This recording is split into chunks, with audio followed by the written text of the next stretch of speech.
Hello, welcome and welcome back. This is Jacob, and today we are going to be continuing the Let's Play for Reverse 1999.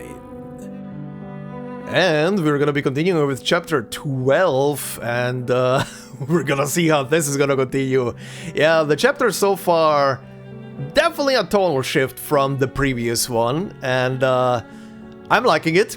I'm liking it, liking a lot the massive shift in tonality between the two chapters, at least at the beginning. I mean, chapter 11 was pretty much like depression central from start to finish outside of a couple of moments throughout the chapter. This one, despite the fact that it does have like this whole thing of, yes, there is oppression in the background, people are on edge, especially the villagers.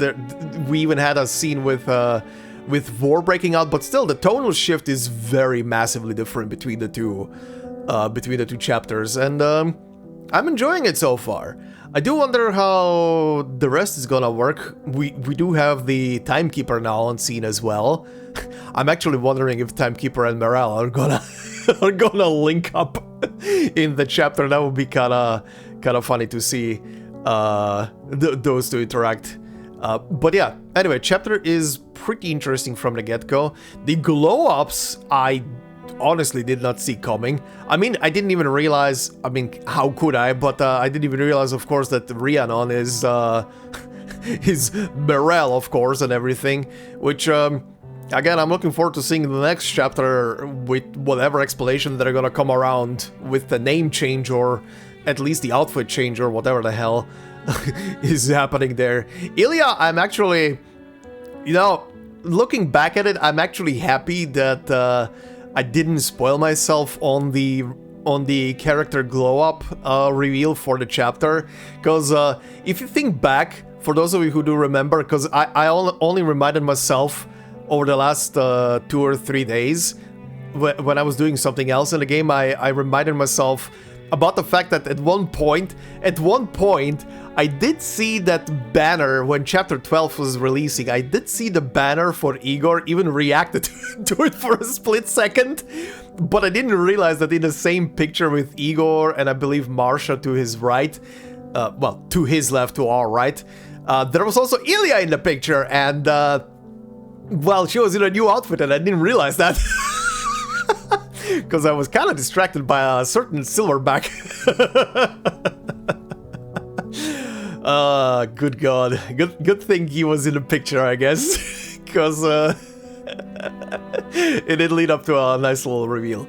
But yeah, glow-ups are interesting. I do wonder what and who else is gonna suddenly pop up in the chapter. Still have to run into Igor in the whole chapter. That guy has not shown up yet, and I do wonder what else they're gonna play into with the whole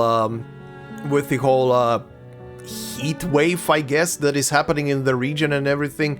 Considering, by the way, didn't even think about that, but in retrospect, now that I'm looking at it, and while I was doing some editing as well, looking at this poster for Chapter 12, seeing the flames on front, either representing the weird heat wave that is hitting the fields there, or maybe at some point there's gonna be a giant fire engulfing all of the fields that are affected by the heat wave. I don't know, but interesting. It's definitely interesting. And also very quickly, yes, I heard it enough, don't worry. I heard it on both Discord and I saw it brought up in the comments of the last episode. Do not worry, I repeat, I will not be putting Rhiannon into the lobby. I have been warned. I know not to put her into the lobby or to basically listen to anything outside of, I guess, victory lines or something like that from her, and yeah, don't worry, I will not be doing that until the next chapter is probably gonna be completely over. Until then, I'm not touching any of her interactions. So we're clear on that. Speaking of Rhiannon, though, definitely a busted support. I do agree with what I said as well. Definitely a omni support for pretty much everything except poison. Poor Poison getting forgotten again. But yeah, very interesting how versatile the character is to be able to be a support for pretty much any setup you want. I kinda like that. I will not lie, I kinda like a omnipresent character like that. Like, no matter what team setup I'm going in the future for, if I think about a support, Rhiannon is kinda gonna be like the first one on my mind. Which is kinda nice. It's honestly kinda nice to have such a versatile unit. Plus, she can do some busted ass stuff. I will absolutely not lie. That some of the support stuff plus not consuming AP is a bit insane.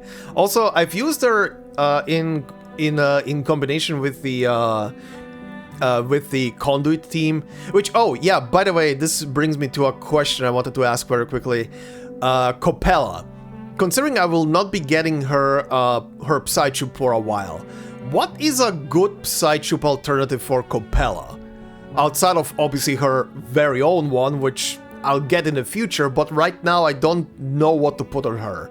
So I'm open to any suggestion, even if it's just a stat stick. I don't care, as long as it's kind of benefiting her. And I'm obviously not going to be using that, or am actively using the Psytroop that you guys are gonna recommend on another character right now.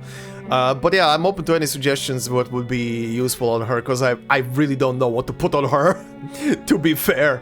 But yeah, speaking of the Conduit team, I was kind of experimenting around and using them in the Depths of Myth, because I haven't done this in a while.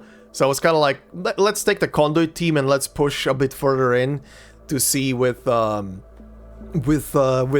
and Rhiannon in the same setup, and oh boy, do they break it! Oh boy, do they break the thing apart! It was kind of funny. I will not lie. When it comes Conduit team, like, for breaking the game apart right now has been very fun. But it's also probably gonna be one of those teams I'm probably just gonna be using for like fringe situations where, like, either I don't care or I just wanna really quickly wipe the shit with something off the map that I just wanna be done with, right? Which also brings me to the fact that once I do get to chapter 13 very soon, because I haven't looked at the menu yet as well. I'm kind of weirdly looking forward to testing the Conduit team in, like, Main's Bulletin and stuff to see how busted they can be in there. But yeah, anyway, fun. It's kind of like a fun variant of a team. I will not lie. I don't know how you guys feel about the Conduit team, but for me it kind of feels pretty fun. Pretty unique with their mechanics as well, how it operates. But yeah, I'm curious to hear how you guys find the Conduit stuff. And yeah, speaking of the comments and the current chapter as well, on the previous episode from Orion Perez, who said with the timestamp, since you found this, Relation Network has a lot of interpersonal summaries / lore for a campaign's tale and another's sorrow. On the top left corner, when you reach the billboard thingy, it always displays the relevant chapter name and focus, just so you know what would be updated currently or later.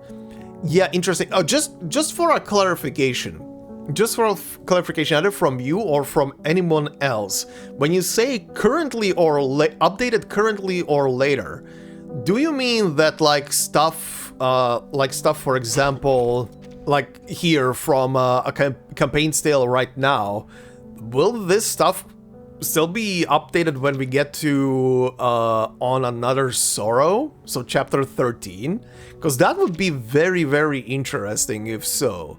If not, that's also fine, but if some of these are gonna be updated later down the line, that's also very interesting. Also, speaking of the campaign's tale, this is, I agree, this is a very interesting kind of like both relation network, as it's called, but also just to keep track between characters, like ambitions and what they're doing. Like these, for example, these like clues that you're gathering on the characters as you're going through the story are pretty interesting, and honestly way more interesting than the character notes you get in the strategic sandbox, which again, these things are literally just recaps. I think we can all agree that these are just, here's a character scene recap that you just watched pretty much. And in comparison between these two, I will say the relation network thing is way better done.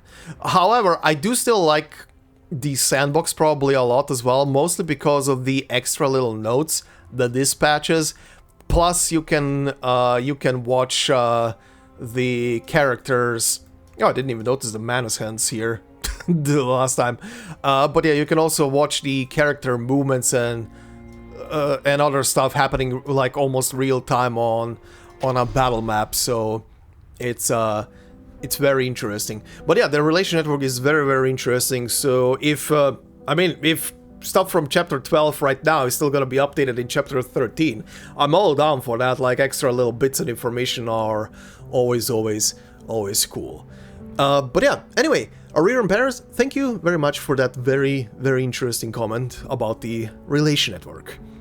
Alright, with that said, let's continue and see what the hell happens next. Oh boy, both sides of the river, huh? Okay, what do we have even right now? It's back to Marsha. Okay. Where is Merel? Oh! Before we jump in, I literally just, upon seeing Marsha and saying the name Merel, literally just got reminded. I got linked on, or in general, it was linked in Discord. Last time I was complaining about the fact that the scene between Marsha and Merel, where she was just squishing her cheeks, essentially her face in, and she was berating her for running away and everything, and pretty much just making everybody worry about her. I think it was K Rider. I'm gonna have to check, but I think it was K Rider on Discord who linked a Discord post from sorry, not Discord post, Twitter post from Merui, who reposted an official picture of that scene, of that particular scene. So right now on screen you should be seeing the picture. I will link it in my usual pinned comment down below for anyone who wants to go and see the actual picture. Also, if it appears grainy, it is grainy. That's just how the picture looks in general. But yeah, thank you for linking that. That is, I wish that would have been in game. I wish that it would have been in game. That would have been a thumbnail if that would have been in game. But yeah, anyway, both sides of the river, they weep for the grain trampled under the boots of friend and foe alike. Oh boy.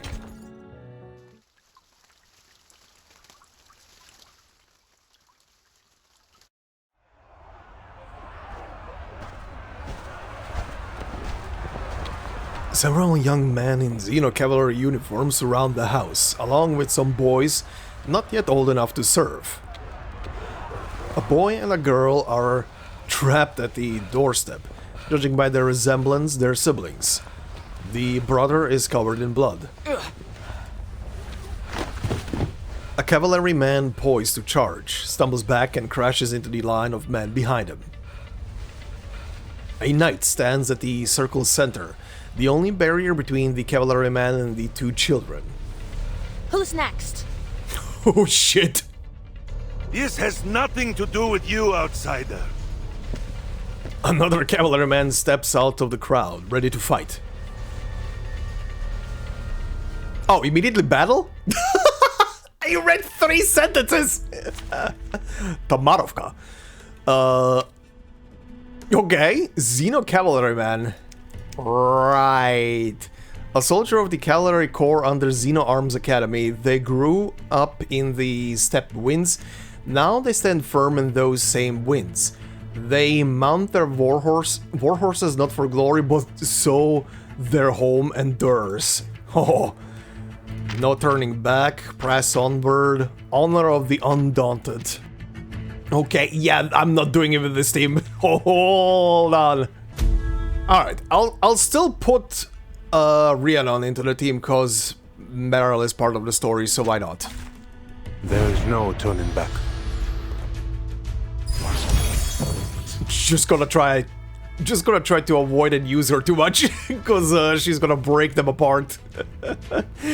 Alright. Ancient spirits of Anim, I beseech you.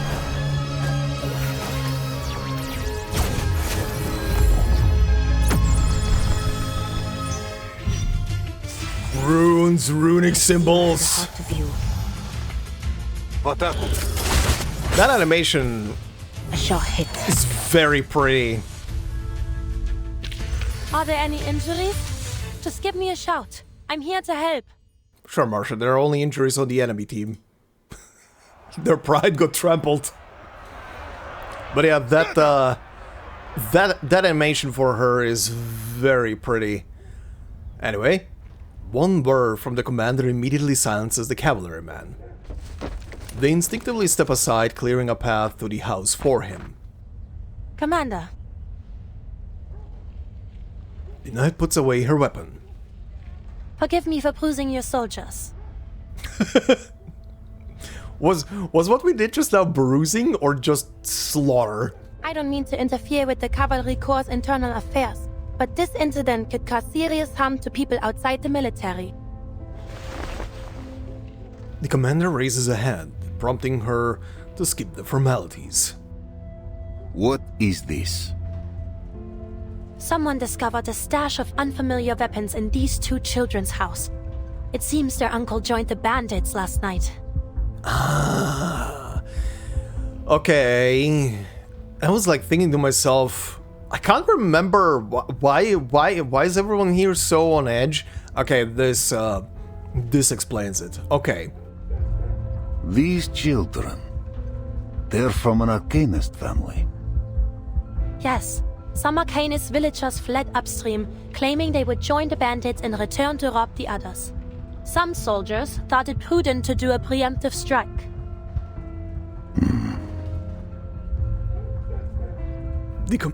Pardon. The commander looks over his soldiers sternly. Their evasive eyes prove the knight's words. Are you hurt? No, they didn't harm me. You've stopped the worst. Thank you, Miss Marsha. Leave them to me. Certainly. The knight has no intention to fight. She packs her equipment and takes the cleared path to leave. The commander approaches the young boy on the step. He appears to be below the enlistment age. The commander tries to say something, but sees only refusal in the young boy's eyes. He gives a gentle gesture for them to enter their home. Actually, now that they're saying it, I wonder what was the enlistment age around World War I? Okay, so it was from like depending on the country, of course, but it was mostly between like ages 18 and above, 20 and above, 21 and above. But there was also obviously a shit ton of young boys who lied about their age being 18. So they were definitely like very young soldiers, like probably around age 14, 15 in some militaries without them realizing. Yeah. Well, without them realizing, in a lot of cases, depending on how desperate a military can get, they would also literally just close their eyes and pretend they don't see shit. Okay, so these boys are probably under 18 then.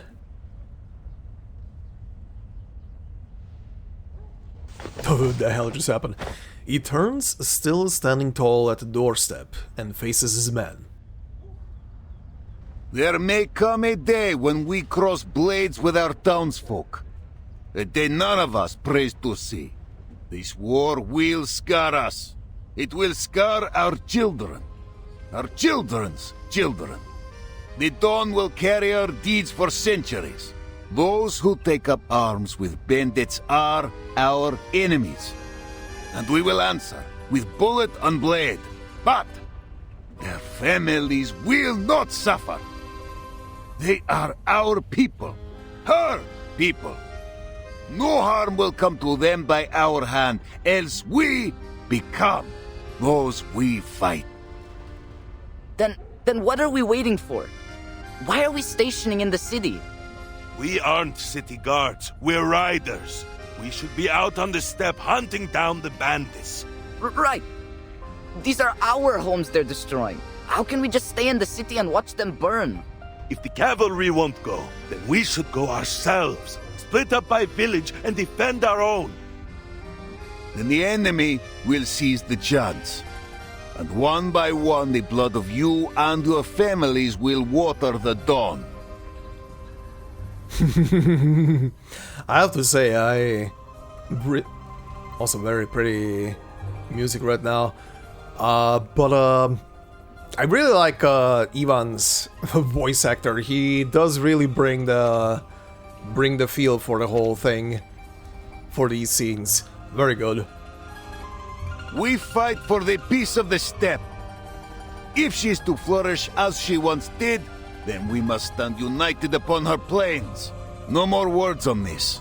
I forbid it. All those who brawled will be punished as necessary. Now, go to your chief and get packed. The rest period is cancelled. We ride in 1 hour. Ivan has spoken. You will not disobey the Ivan. But yeah, very, very good for these scenes, and the scenes around his, well, mom, not mom from last time. Pretty good. An hour later, the cavalry leaves Tamarovka, where they have barely paused, to make their advance upstream along the river toward Beregrad. Thousands of cavalrymen make up most of the head of the marching column. Behind them follow a small number of infantry units and a long supply team. Ah, so good you joined me at the vanguard. Interesting company, the two of you. What with all your stories from the west. Pretty sure it was you who insisted on coming with us. Reminds me of my days scouting for the Order. It wasn't an easy position to be in. Sergei and the women. Sergei looks up at the sky. At this rate, it'll be dark before half the corps sees the city. Best we hop off and wait for the others to catch up. The scouting unit clearing the way for the march dismounts. Oh? The hell is Careful, happening? Merel.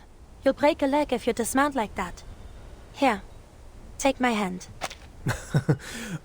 Dismounts on a gentle slope, taking shelter in the shade of a tree. Having already dismounted, Marsha walks over and helps Merel off her horse. Thank you, Marsha. Finally a bit of a break. Sergei, the sun will go down before we arrive. Then we'll be transitioning to a night march. Yeah, we were supposed to put up for a night in Tamarovka and leave at dawn. What kind of army starts a march in the afternoon? Night marches come with considerable dangers, especially when we don't know the enemy's movements. What's got the commander so anxious? He's a commander. He must have his reasons. Believe me, I know what it takes to lead a troop. I mean, he probably did it to not cause even more distress in the village, right? After literally what just happened over there, better to keep on moving than to stay the night there and potentially cause more unrest, maybe? My great-grandfather was a general, you know. Fought off Napoleon side by side with the Tsar himself. Came home with a chest of medals, too. Shame my family lost them. Interesting. If true, shame my family lost them. Sounds like a tall tale, but could be true. Without the taunts of his townsfolk, there's no one to rein in Sergei's bragging. If you ask me, it's because of the Timekeeper. The sooner she finishes up whatever it is she wants to do in the city, the sooner he can send her on her way. Oh yeah, for a split moment I forgot we are looking for some weird information on Erd in this city. Now this is something I'm really curious about. Like, is there gonna be another one? Are we gonna meet the fourth one? Oh god. Sergei voices his opinion freely, not realizing that the person in front of him is a member of the Foundation. Then, we won't be stuck guarding the city, and we can finally show the bandits what's what. You know how dangerous they are. What's the Timekeeper doing here? On a mission. You could always ask her. Aren't the two of you around the same age? Wouldn't you have been classmates at school? Oh yeah, they're probably gonna go over this in a moment. Right, you guys brought it up as well in the comments of the last episode. There were clues about, especially because Merel and her and the Timekeeper were around the same age. They both went to the SPDM, yada yada. Probably went to... I don't know if they necessarily went to the same class. I can't remember if that was stated in the last episode. They're probably gonna bring it up in a second, if they bring it up properly. But yeah, interesting. I didn't even think about that they could have literally met as they were kids at one point. Interesting though. Seriously? Can't we just drop this? Vertin was already the Timekeeper by the time I got there. I never saw her in school. Okay, well that answers one question. Really? So you got to school after... after that kerfuffle happened. Okay. Interesting, yeah. Uh-huh. The SPDM. A school full of Arcanists. It should be an interesting place. Not as much as you'd think. Everything we learned was for the benefit of humanity and the supreme mission of human survival.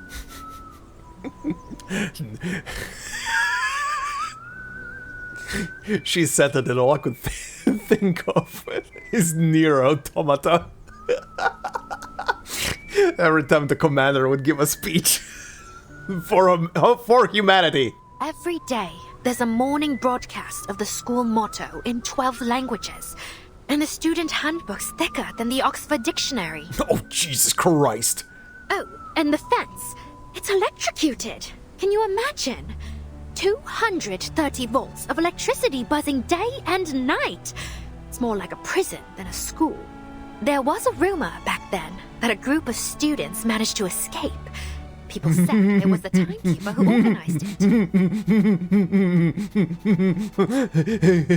Escape. Escape. Quotes. They definitely escaped something. They out-afford life. Good God. Timekeeper? That's difficult to imagine. She seems very level-headed. Oh, that definitely made her very level-headed. That little venture definitely made her very level-headed. Good God. People were kind of scared of her. Apparently, she was their leader. Did she or the other children bully you? Merel freezes at the question. Not at all. Why do you ask? I was bullied by someone of that type when I was in the Order. Oh. Okay.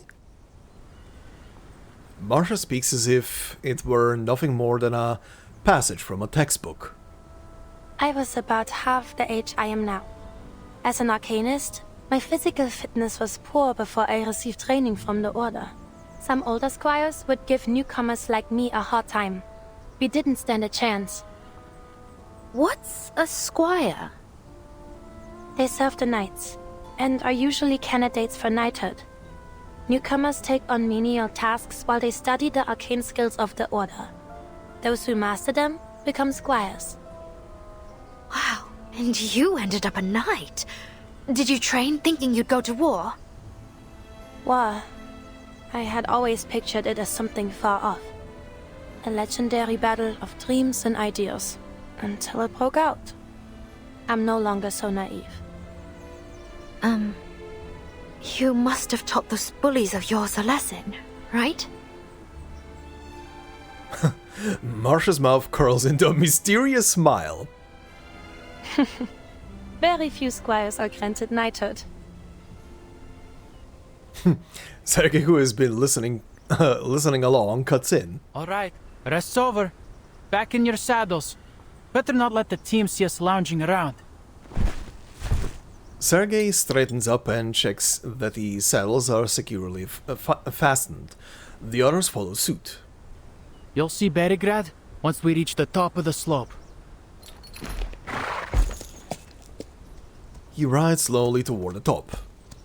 Those were some stories. Didn't have anything half as exciting in my childhood.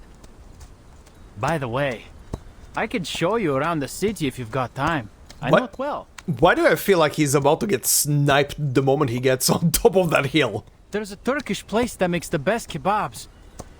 But they might have fled already. Leading the way, Sergei quickly reaches the top of the slope. Behold! The dawn's great... What? Okay, never mind, something's going on.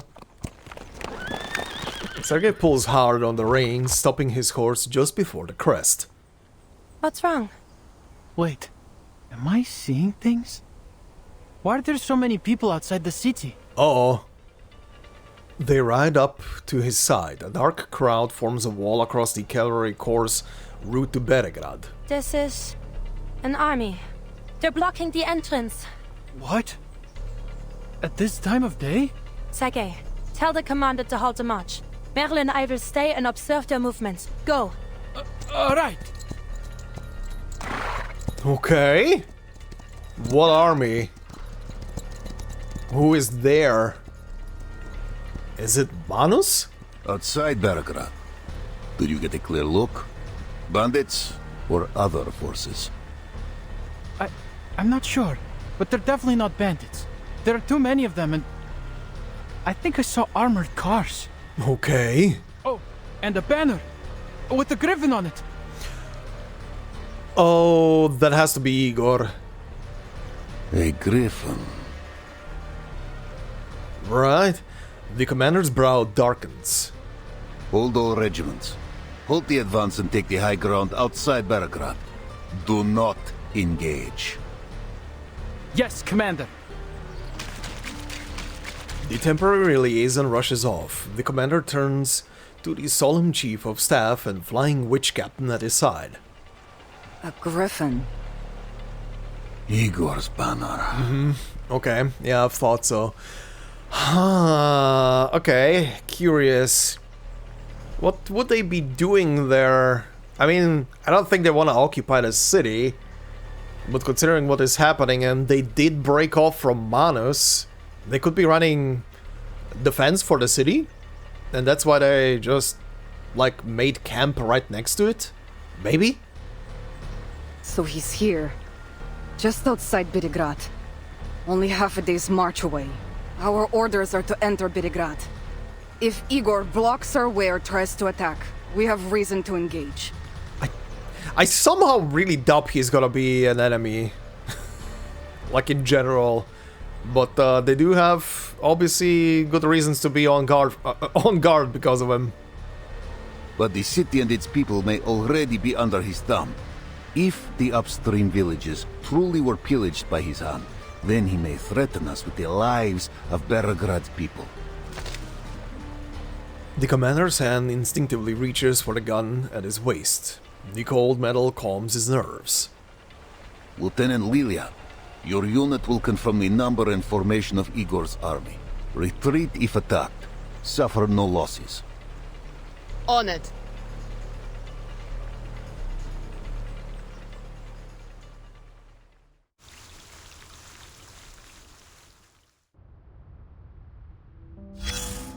Okay, well that is definitely something. Uh-huh. Right, okay, what do we have? Salute to the new sun. The crumpled drafts in the bin prove how much thought she put into this. Okay. Oh, this is the emblem. Sentinel Unit Internal Notice number 47. To all Sentinel Unit members, intelligence confirms that former Chief of Staff Captain Krutov deserted during the return voyage from the Antarctic operation, taking critical documents and military equipment, including classified files and multiple communication devices. Right, that asshole. Okay. God, I hope we deal with that asshole, cause I don't think I'm gonna stomach that guy for the entire chapter. Ugh. His whereabouts remain unknown. It is highly likely that he has defected to operate as an independent force or has entered into collaboration with Manus Vindictae. Second option. Definitely second option, considering the cutscene from last time. Admiral Igor has designated him as top priority threat. Good. Any personnel who encounter Krutov during field missions or transit must report so immediately. Do not pursue or take unauthorized action. Additionally, according to the latest announcement from headquarters, Admiral Igor will personally lead elite forces to the Beregrad region in the Lower Don after completion of the Sanctuary's infrastructure. Sanctuary? Okay, this operation involves coordination between the front line and the intelligence department. To prevent communication leaks, subsequent personnel assignments will be communicated under separate notice. Finally, in light of ongoing organizational restructuring, the Sentinel unit will be renamed the Griffin Legion.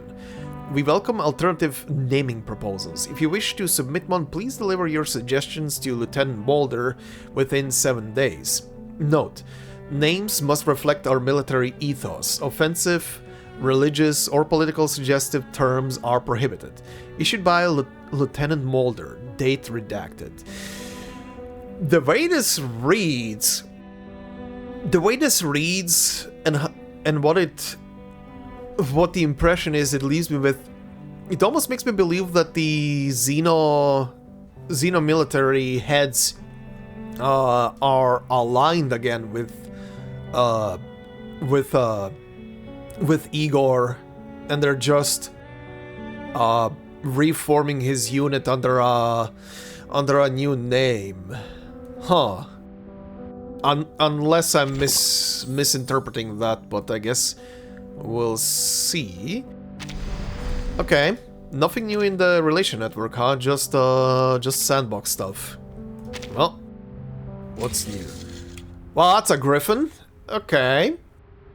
Ah, I see. Now the little figureheads are coming into play properly. Right. So yeah, the red for the cavalry that we are with. The golden griffin for Igor's squad.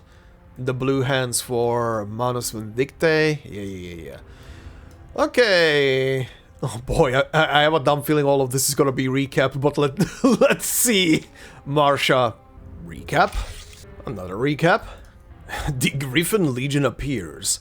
November 26, 1920. The cavalry corps departs Tamarovka. As they approach Beregrad, they discover the route into the city is under Griffin Legion control. Yeah. Okay, what are these two? Xeno Cavalry. After a brief period of rest, the cavalry corps departs Tamarovka for Beregrad. Yeah, and this one... Griffin Legion.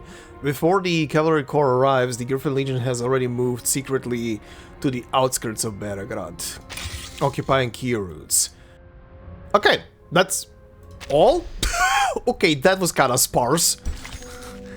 Hi, Igor!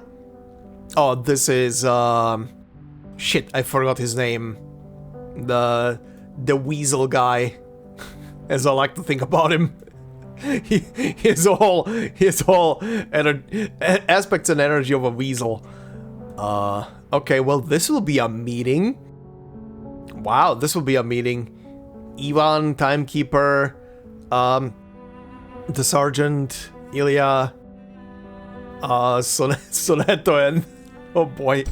Oh boy, this will be a meeting. The Negotiators and the Judge. It is simple to denounce the evildoer, and far more difficult to understand them. Okay.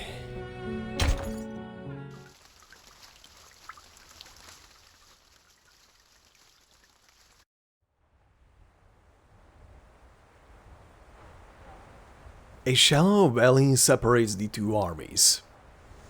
The wind stirs seeds and dust. The war horses grow restless under the eerie silence. I'll be damned. It's really him, Igor.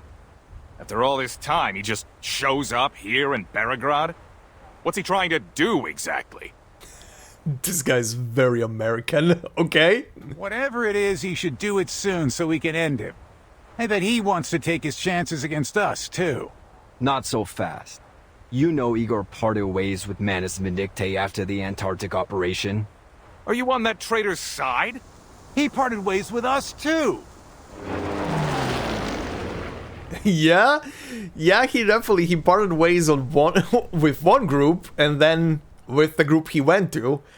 And, who is he even aligned with anymore? The roar of broom engines on their return flight briefly drowns out the quarrel below. All right. Quit your bickering. The flight unit's back. It's all up to the commander now. Okay, well, this will be interesting to listen to.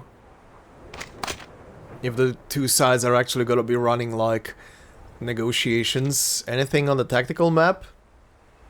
Not really. Outside of what I already saw, but interesting. The commander lowers his telescope as he awaits the Flying Witch's news. Lilia emerges from a whirl of dust, stirred by the Su-02. Status. It's weird. It's Igor, all right? Triple ace and all, but they didn't attack. I flew low too. Even looked eye to eye with the soldiers, but they still held fire. As for the city, there's no signs of damage. Or Igor's men. His soldiers are all outside the city? I accidentally clicked her, but she still managed to speak until the end. Whoops, sorry. Yeah, got his main force positioned along the main road to it. It's like he wants us to see him. He wants us to see him. Mm-hmm. If he wanted to stop our advance, capturing the city would have been the best bet.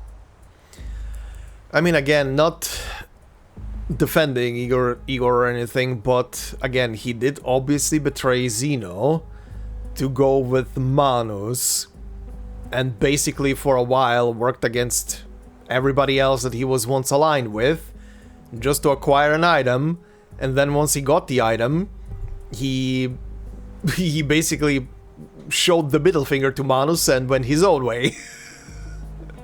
So yeah, it's hard to trust whatever the hell is happening there, but I mean, they have no reason to be our enemies anymore, so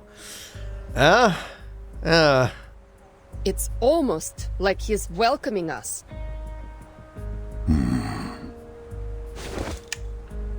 The commander raises his telescope again. This time he spots a soldier riding out from Igor's army. What?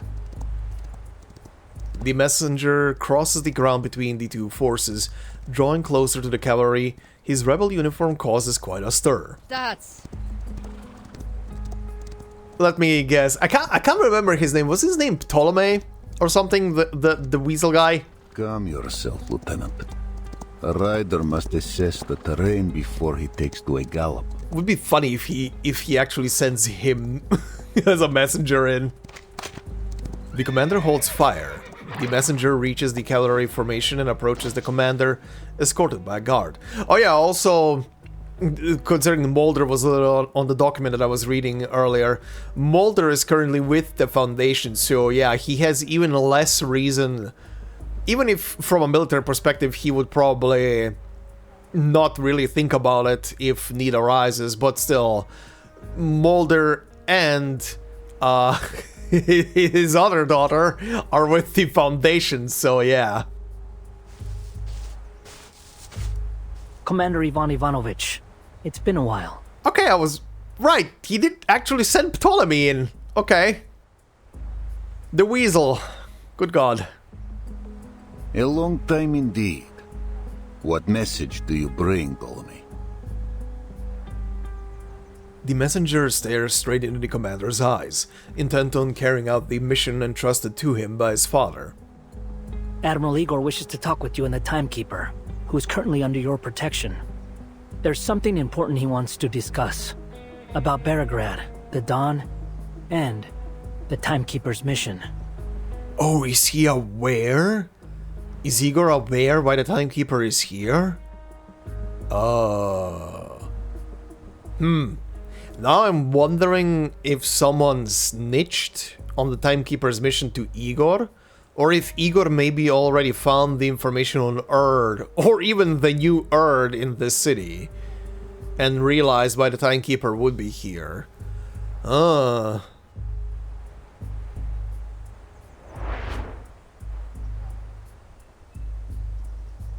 Igor has the information I need.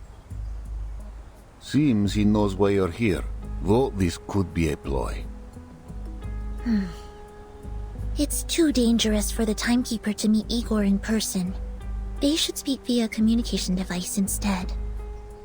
They could easily have reached us through such devices, given this message was brought by one of his most trusted subordinates. I don't think it's negotiable. What are your thoughts, Commander? The commander finds himself the most unsure of his decision. I want to know his purpose here, and him stationing outside the city does look like a gesture of goodwill. That said, I shouldn't meet him in private. Word will surely reach the Joint Committee. I understand your concerns, but either way, I'll meet him. Timekeeper? I currently have almost no information on my mission. I'd like to know what he has to say, even if it's a lie. Any information is information. The commander pauses to consider. Our orders are to avoid confrontation. Accepting his request may be the way to do that. But whether I join the meeting is your decision. Me? The committee will not question your motivations. If I attend, let it be by your bidding. That's an interesting way to go about. That's Ivan's loophole to go and meet under normal reasons to go and meet with Igor. Interesting. Good thinking there. Then if they question me, I will have my defense. I see.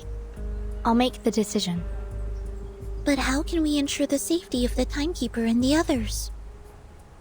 Meeting Igor, huh? Take me with you, Vertin. I'd like to hear what he's got to say. If need be, just toss Ilya at Igor. Just gonna rip him apart. Alright. I accept Igor's invitation, and I request the commander join me. To ensure the safety of both parties, I suggest we each bring our own bodyguards. Lilia will be ours. You could use another Timekeeper. Aww.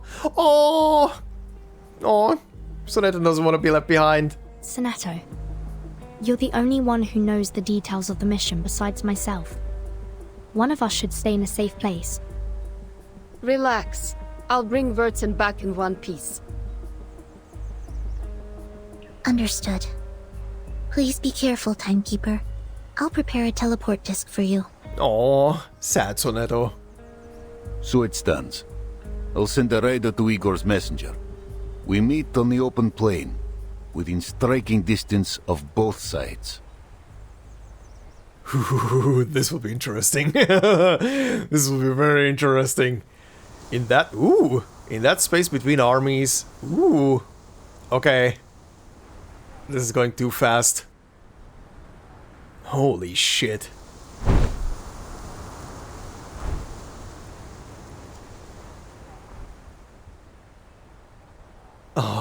Well, that was a neat little animation, no music tone, whatever.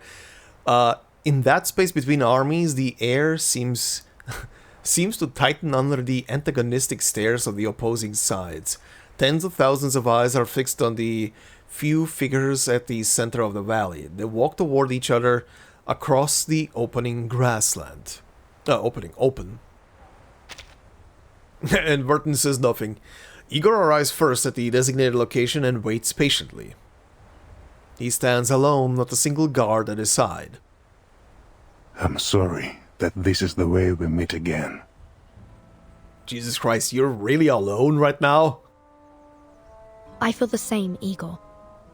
What did you want to talk about? The rebel leader seems unfazed by his opponent's omission of rank. After the last storm, you helped Muldir escape Antarctica and avoid investigation by the Foundation. You have my thanks. She provided us valuable support. I simply returned the favor. If that's all you got to say, then send a thank you letter. Get to the point. What do you want? Damn, Ilya is pissed. And she has a lot of reason to be pissed at him. I mean, she's Xeno, so yeah. Igor glances at Ivan, who watches in silence. There are some matters I want to clarify. Where you want to start? From the first time you put on the Xeno uniform? Or from Sao Paulo? São Paulo. Let's start there. Oh, okay. Okay, is this finally gonna be full-on reasoning behind his actions? Ooh, I've been waiting for this! To everyone's surprise, the Admiral lets out the city's name. The sound of it almost stings.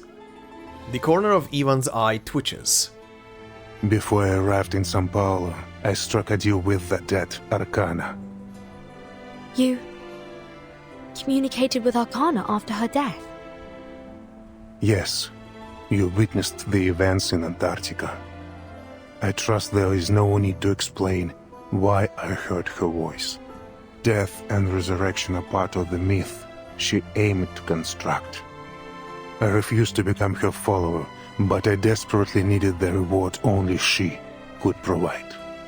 Okay, so far clear, yeah. Arcana needed Erd to complete her resurrection ritual. What did you need? But very interesting, so he definitely heard her the entire time, whispering to him.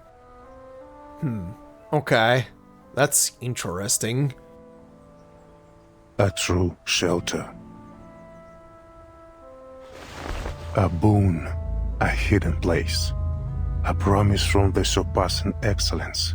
She used many words for this little cube. A hidden place, a promise. Okay, so what does this thing do? Is it kind of like a like a pocket dimension or some shit that you can enter to protect yourself from the storm or whatever, like a mobile base? Ooh, actually, that would be kind of neat if it's kind of like similar to the suitcase. Is it familiar to you, Timekeeper? Oh, is it actually? The material's similar to the Tear of Kamala. Oh, okay, Tear of Kamala, okay, yeah. The origin is the same, but their function is different. Igor clenches his fist, and the black cube disappears. Why make a deal with Arcana if just to avoid the storm? The Foundation already provides you shelter. When you learn of Earth and the Amber Room, you will understand why I cannot trust the Foundation's promises. They have chosen a perilous path. Okay. The name, mentioned too many times of late, plucks at a golden thread in her mind. You know about the Amber Room too? I know what led you here. Earth, Amber Room, the words appear together.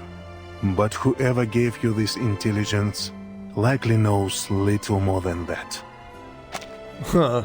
Very interesting.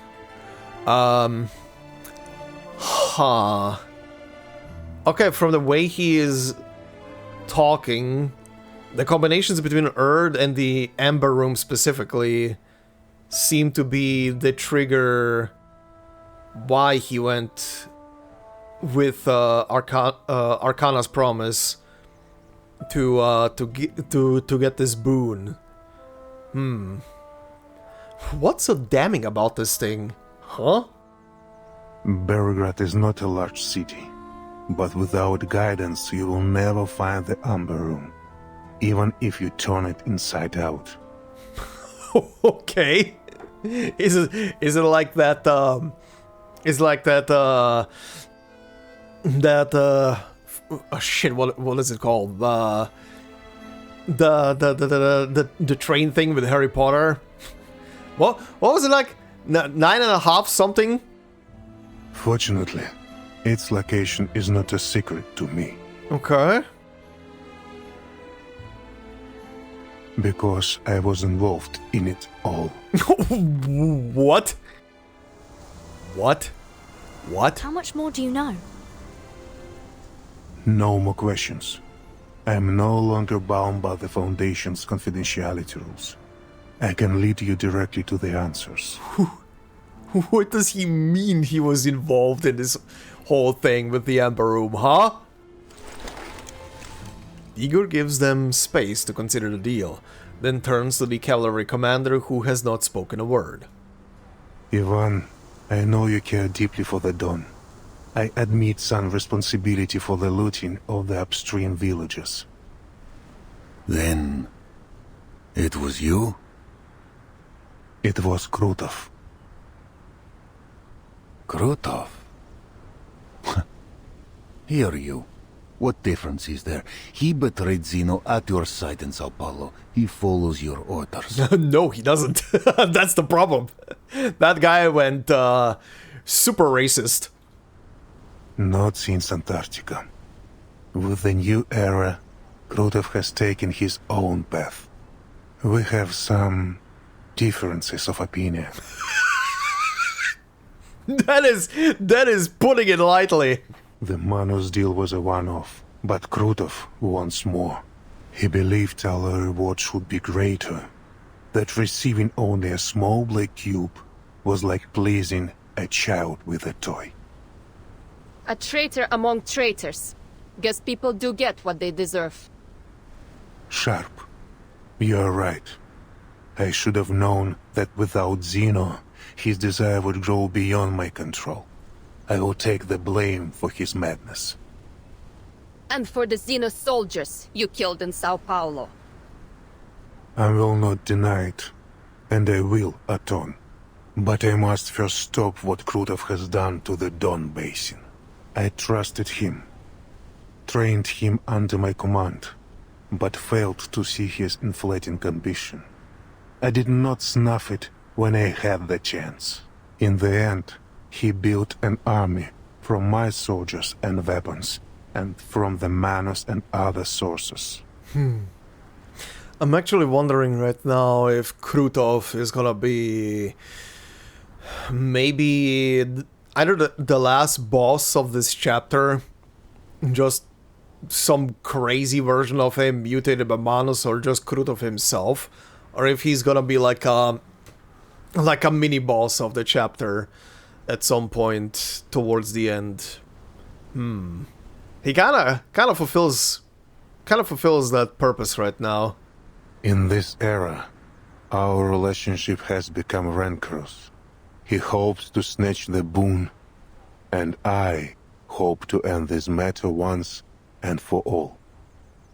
Then he and his bandit forces now belong to Manus Vindicte. He works with them as an ally, not a follower. He has not undergone the masked trial. Likely his arrogance is the reason. Whether he has joined the Manus or not, it matters little. These differences of opinion among you rebels are the cause of the Don's suffering. If an ounce of duty is left in you, end it, quickly. I will launch an attack on Krutov when the time is right, but the battle will be hard-fought. The Admiral frankly admits the trouble his army is facing. I'm sure you already have some information, but Krutov is more powerful than you think. Xeno weapons, Manus troops, the backing of Dawn warlords. He has them all. My army alone cannot defeat him. That is why I ask your cooperation. With the cavalry corps, we will outnumber them. We will have the advantage.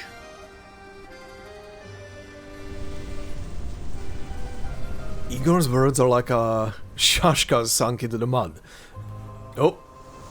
Whoa. Oh, animated. Are you sure you know what you're doing? I'm sure, and I hope I have proven my sincerity. This serves all parties. We will bring peace to the Dawn, and the Timekeeper will learn what she seeks of Earth. Interesting. Very interesting. Offering a hand in peace. Also, the text, I swear, the auto-scrolling text is getting faster. Where was it? Igor's words are like a shashka sunk into the mud, waiting for the other to pull it free. Across the plain, 10,000 soldiers still face one another in tense silence. If you agree, everything will be settled within a week. You have my word. Damn, within a week? Oh, now his picture is actually updated here with the extended hand. Interesting. The sunlight is fading, so is our time. I hope the deal can be made now.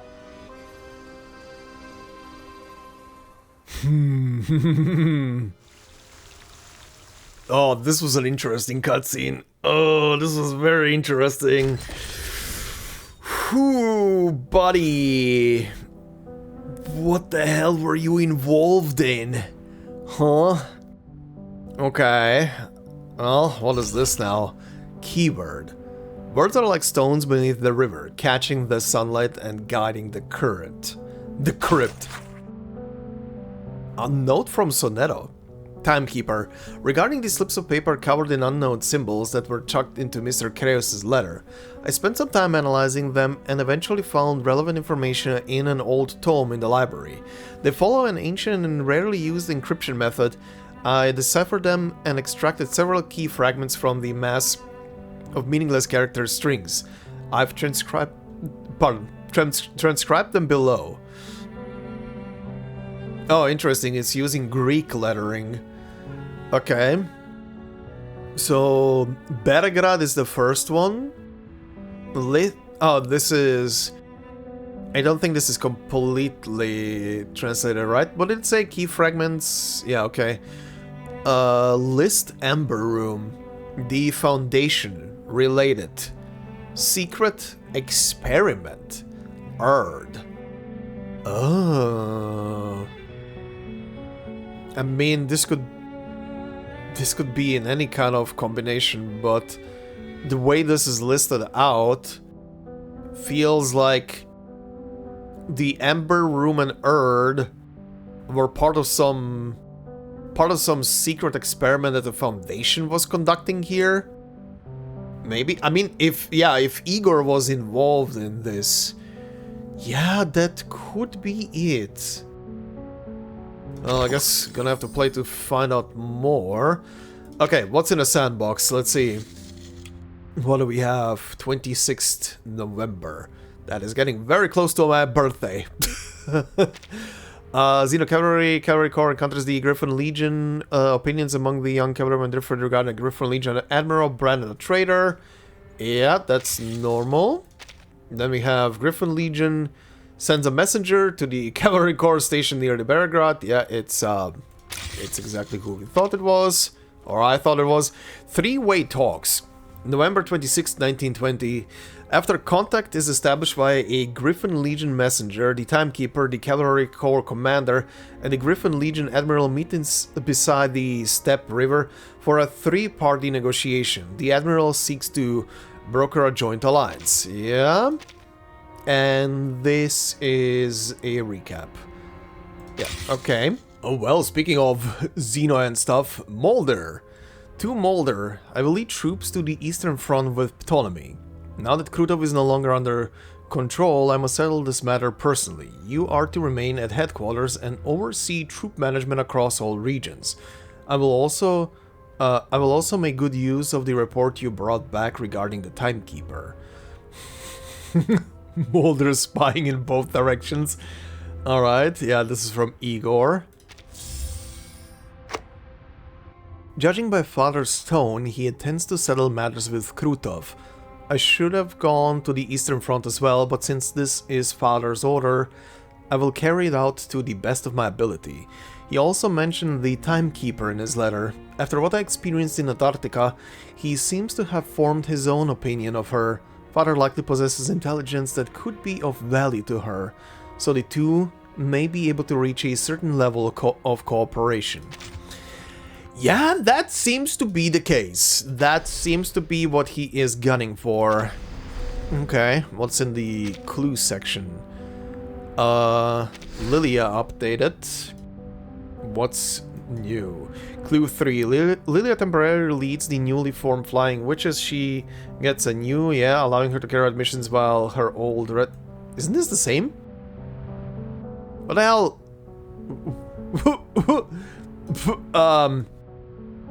Okay, what the hell updated?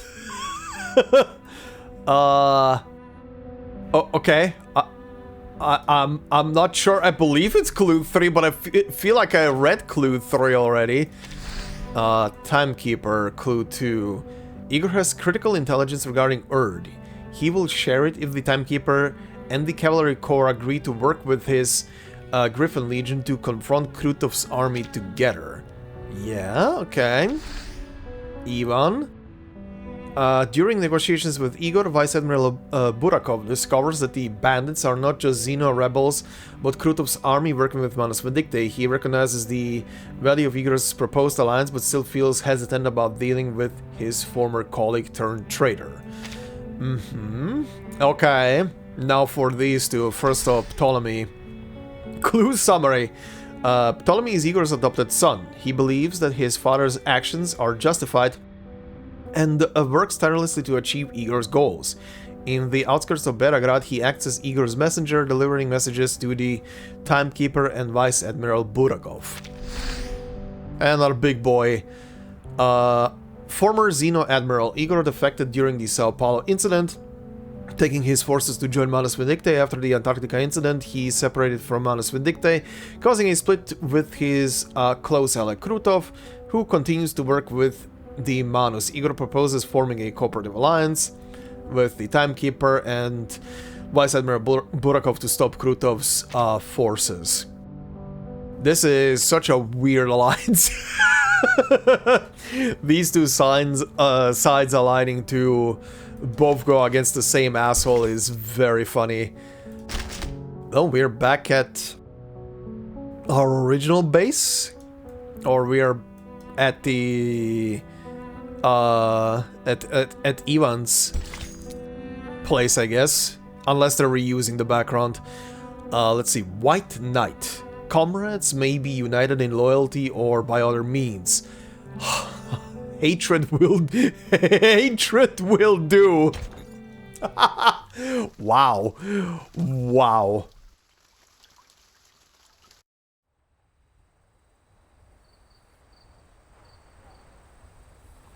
Under the cover of the night, the Xeno Cavalry Corps resumes its march towards Beragrad.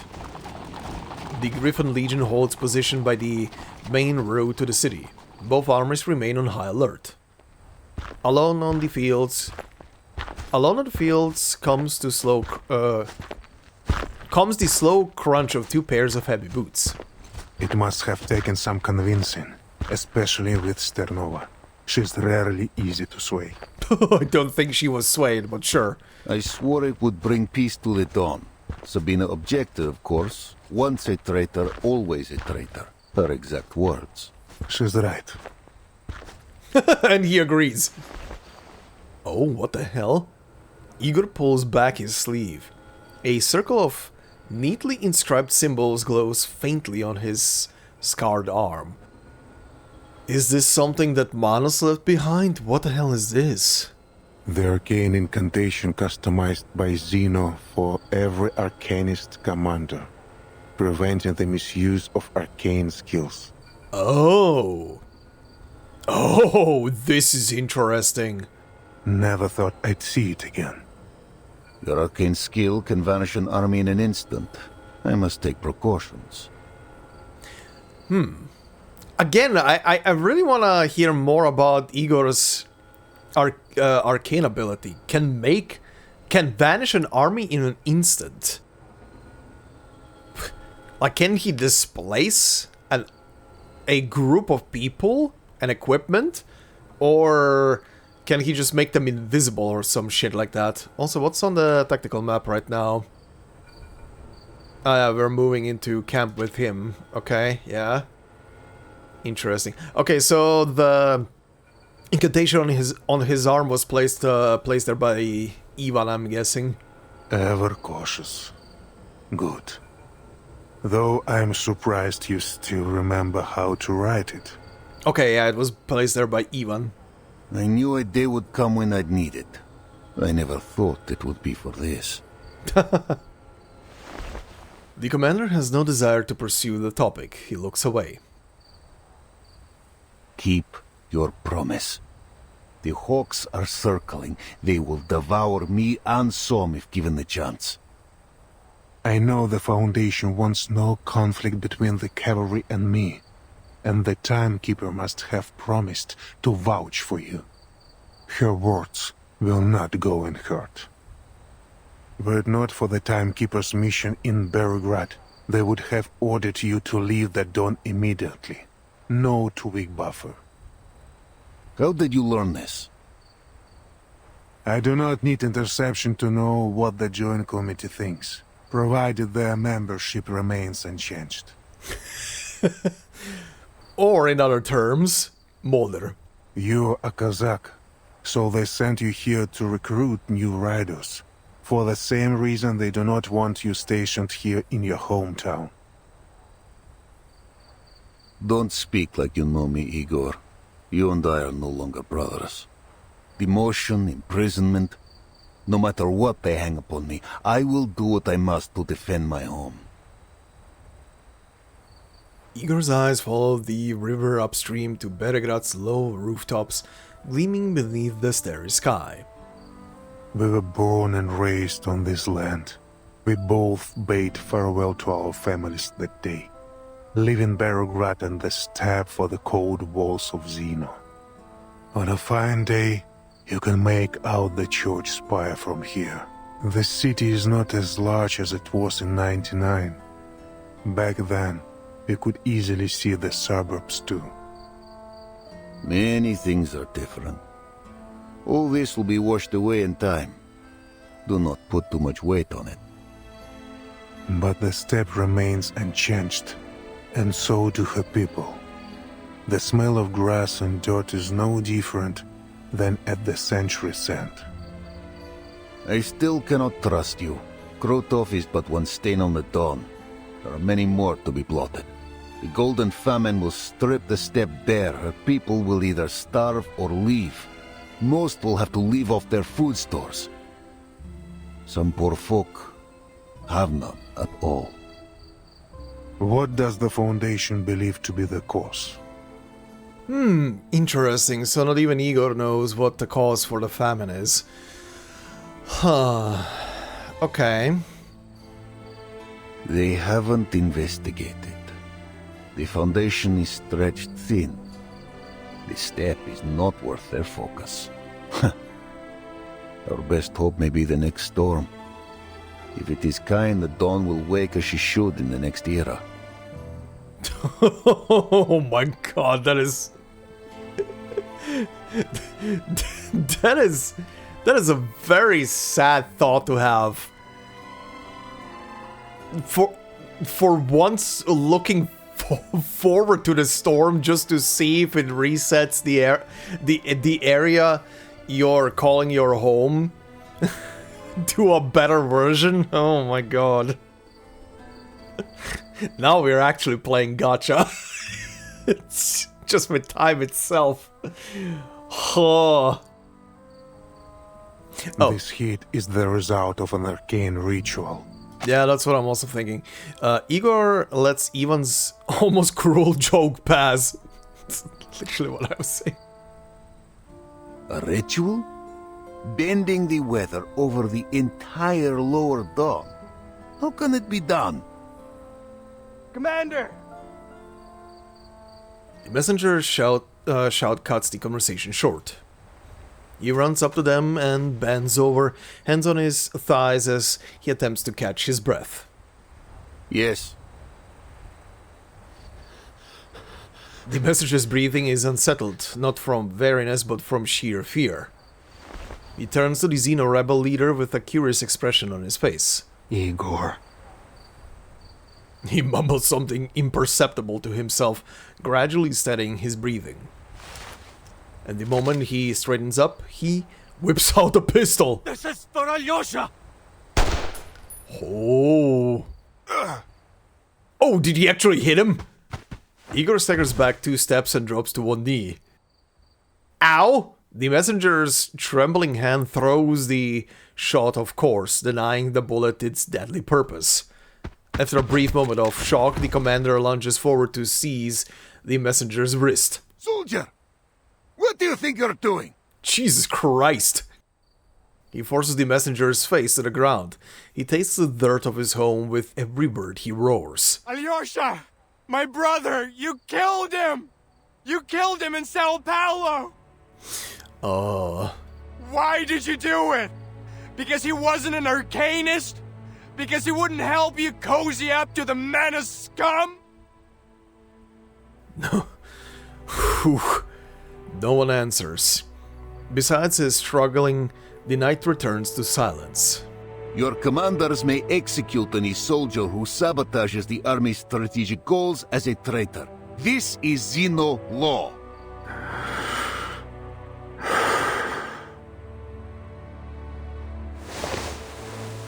Igor rises slowly and grips the military identification tag hanging against his chest.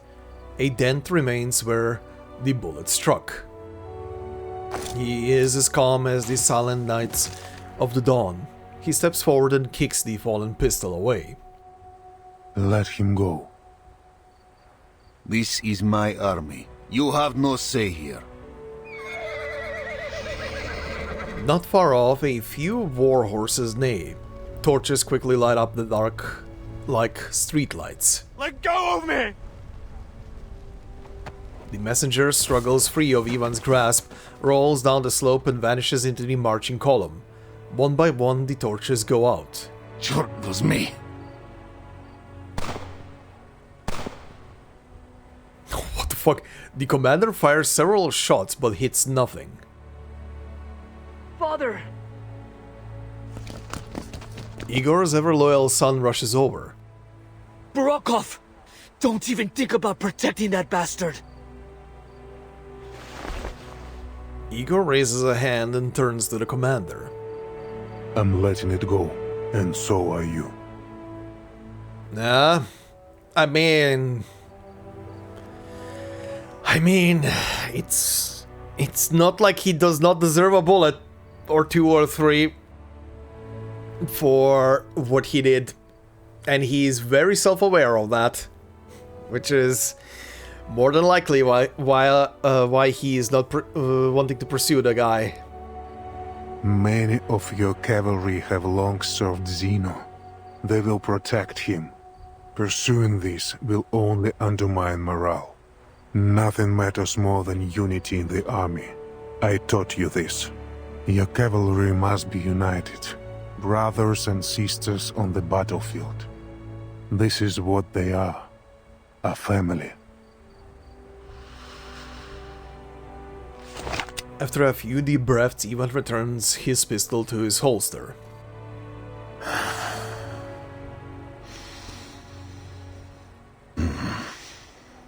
The hatred of those who once trusted you. A bullet to the chest, Krotov's betrayal, a home soon to be aflame. Remember what you have wrought, Igor.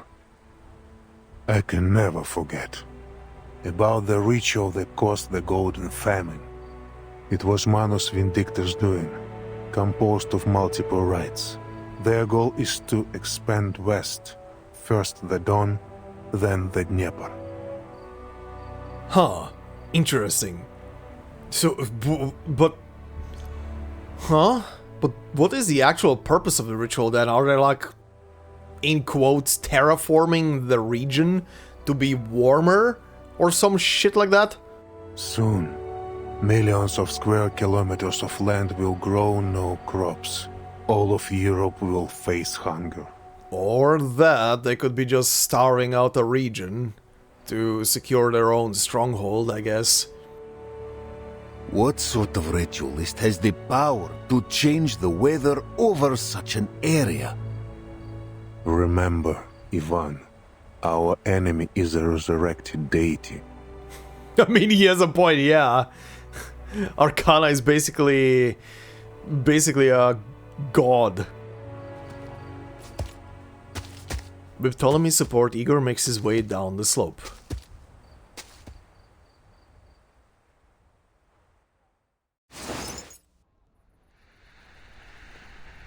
Oh, what's this now? Keep breathing. Ah. The ritualist lifts a censer above her head. Colorful fumes spill from its veins.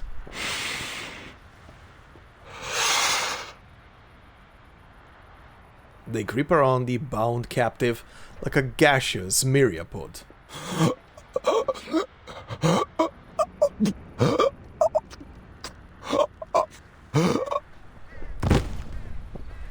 Okay. Okay. Krutov raises an eyebrow of contempt at the horrifying display. Is he dead? This guy would have loved to be in World War II, and probably would have loved a position as some form of commander or overseer in a what's the word I'm looking for? Concentration camp. He would have reveled in it.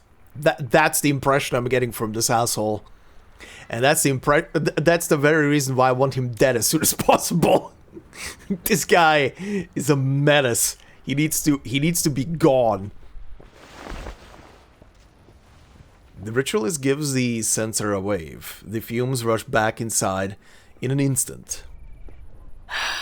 I overestimated the human's mental capacity. Next time, I won't make the same mistake. I really don't like how much this woman reminds me of that old crone. I really don't. It gives me PTSD. Why not bring them to the iceberg? Or do you aim to monopolize the fruits of the experiment? Every glorious achievement is hers. The ritualist's answer is vague. Kruto waves a hand, signaling a soldier to drag the body away. I have no time for your little experiments. My army departs for Beregrad in 2 hours. Beregrad? The news clearly catches her off guard. We will eventually conquer the city, plunder it of its wealth and vitality. But departing now, you say? There were no such orders from the iceberg. From the iceberg?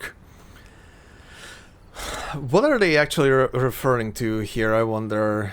Is it an actual iceberg? Is it just like what they're calling the headquarters or something? Starvation will be our enemy's end. She entrusted me an army and the power to deploy them. Now that Igor and Ivan have met, they are sure to head to Beregrad. I must stop them. Oh, they're already there. You're too late. You can give up. The low growl of engines rolls in. The transport unit responsible for heavy weapons is departing. My army is ready.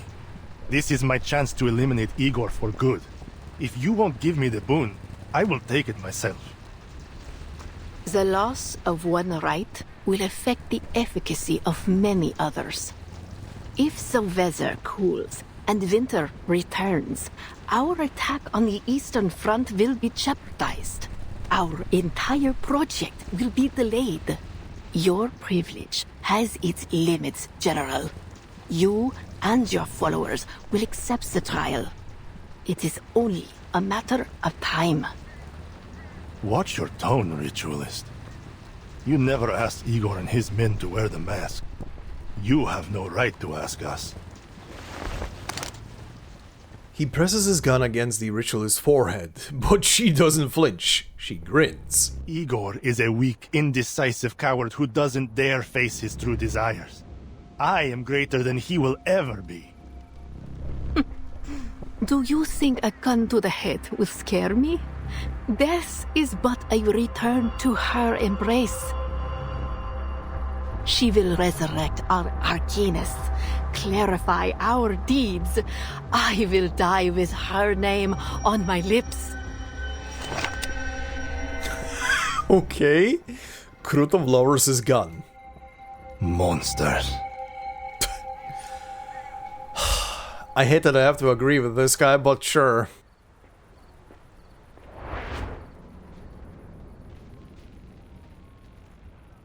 Oh, Karon, hi. How are you doing? He looks on as one of Krutov's soldiers drags a fresh corpse from the camp. From the man who is already dead, this moment feels closer to withering. How many more will die for this?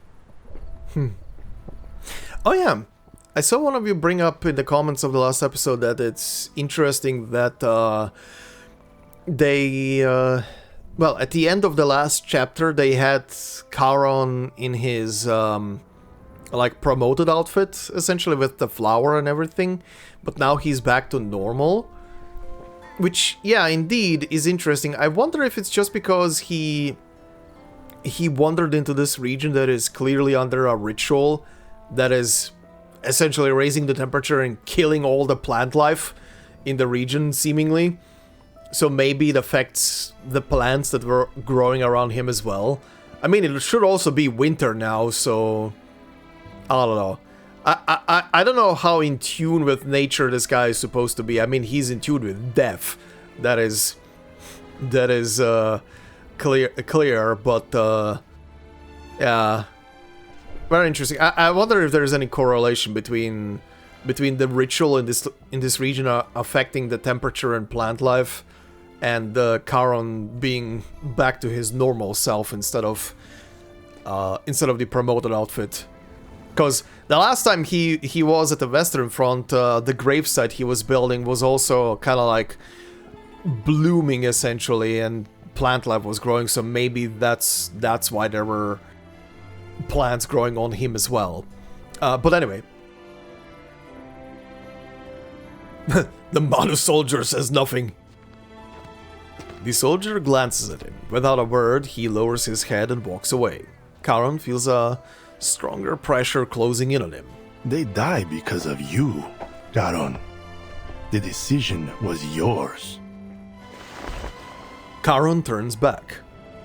If joining you will teach you to respect life, then I will do so.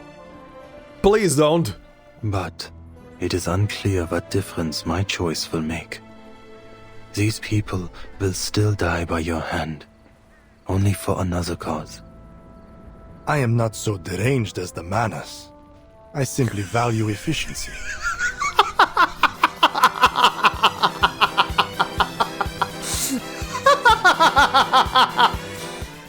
This guy is comedy. This guy is pure comedy. I am not so deranged as the Manus.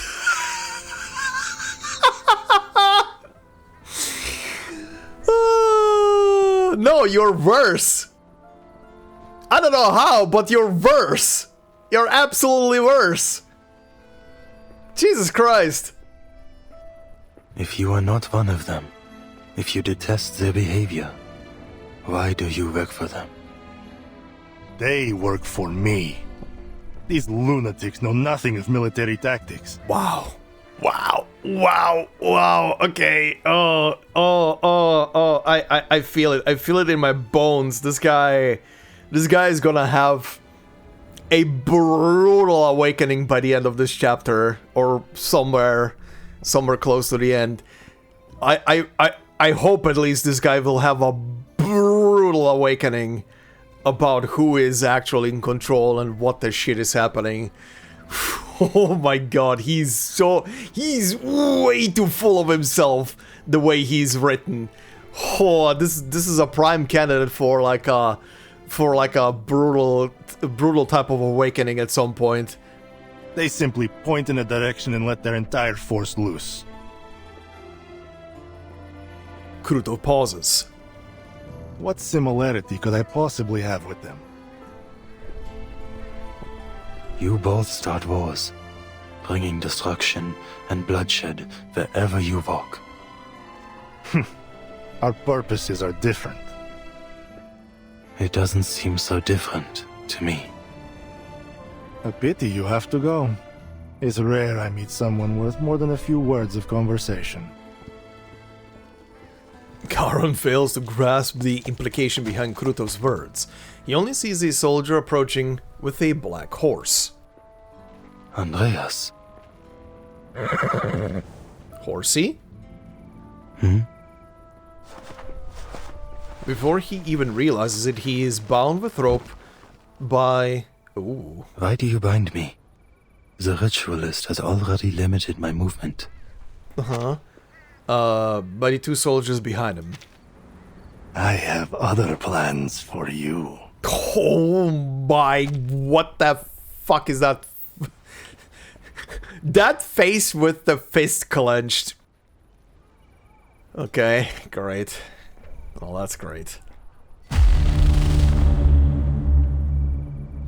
Okay. Okay. I'm slightly worried about Charon. Uh-huh. Okay. Well then, Sandbox. Sandbox. What do we have? Holy shit, all the way up there. Sure. Let's see. Krutov's army, ritualists within Krutov's army conduct experiments linked to Mars with Dictate using captured prisoners. Yeah. Krutov... Oh, pity you have to go. Charon refuses to yield to Krutov's proposal and threats Krutov abandons the idea of keeping him and makes other arrangements. What the shit are you doing with him? Assassination failed. November 26th, nightfall during talks. Yeah. The soldier appears and shoots him. The attempt fails and order is eventually restored. Igor. Okay, that is a recap. Again, apologies if I'm reading through these or seemingly like fast forwarding through these very quickly, but they are really just recaps of the scenes so far. What is this? A conversation from Mark? Load everything under the cart. Once it gets dark, we'll hurry to Beregrad and sell all our goods. Igor? Yegor? Are you out of your mind? Those refugees from the east say Beregrad is packed with soldiers right now. They're fighting in the city. Idiot. Food is scarce everywhere, especially for the army. We take this into the city, hike up the price and sell it all to the military. They'll buy every last bit. And you're not worried about catching a stray bullet on the road? That's exactly why we leave at night. If we pull this off, we won't have to worry about winter anymore. No wonder everyone calls you Mad Mark. Mad Mark! So close to Mad Max. Okay, yeah, desperate times call for desperate measures. What's in the clue update though? Update on Igor, that's probably... Okay, why? Huh? Igor proposed forming a corporate... That's nothing new. Why did he have... Huh? The clue summary updated, that's probably why. A former Xeno Admiral Igor affected during the Sao I guess? No, this is the same. Why did it have a blip? What?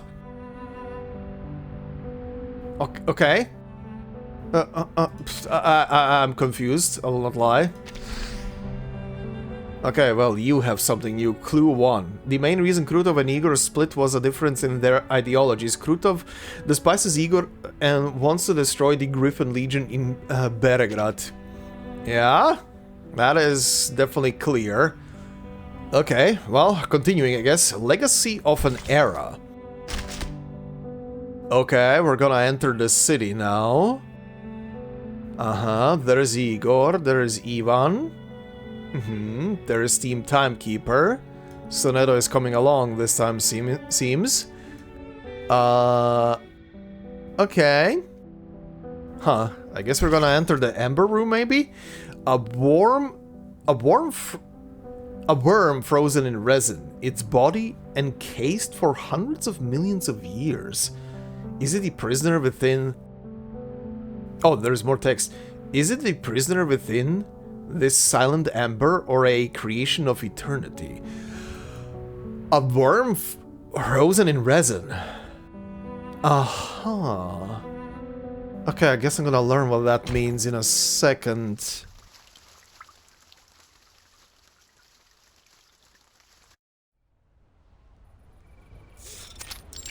That looks nice. Streets. Beregrad.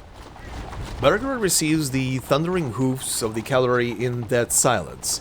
It's as if the city has been deserted. Yet the soldier sends the stairs, frightened, alert, resentful, peering through every rusted doorway, every shattered stained glass window. They settle on the very war horses, on dust-stained uniforms, and on the black barrels of their guns. What are they so scared of? The cavalry is here to protect them. After all the chaos, letters from the front, soaring prices, bandits. Beregrad is worn thin, even afraid of its own shadow.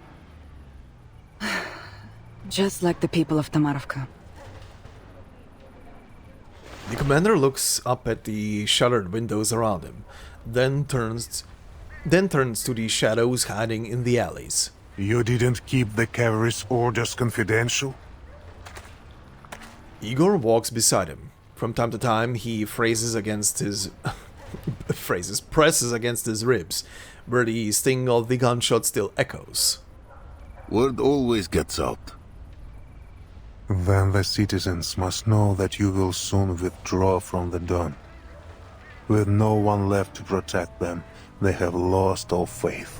They do not know why the cavalry comes. I'm certain their minds are filled with the war's possibilities. They think you will plunder the city, no doubt. That's most of what they have faced since this began. I see. We'll find a man of standing. Fyodor Petrovich, perhaps, and convince him we bear no ill. People don't understand what they cannot see with their own eyes, and you cannot tell them about the foundation of Xena. In the darkness, several citizens lurk with weapons in their hands. Not one of them escapes Igor's eyes.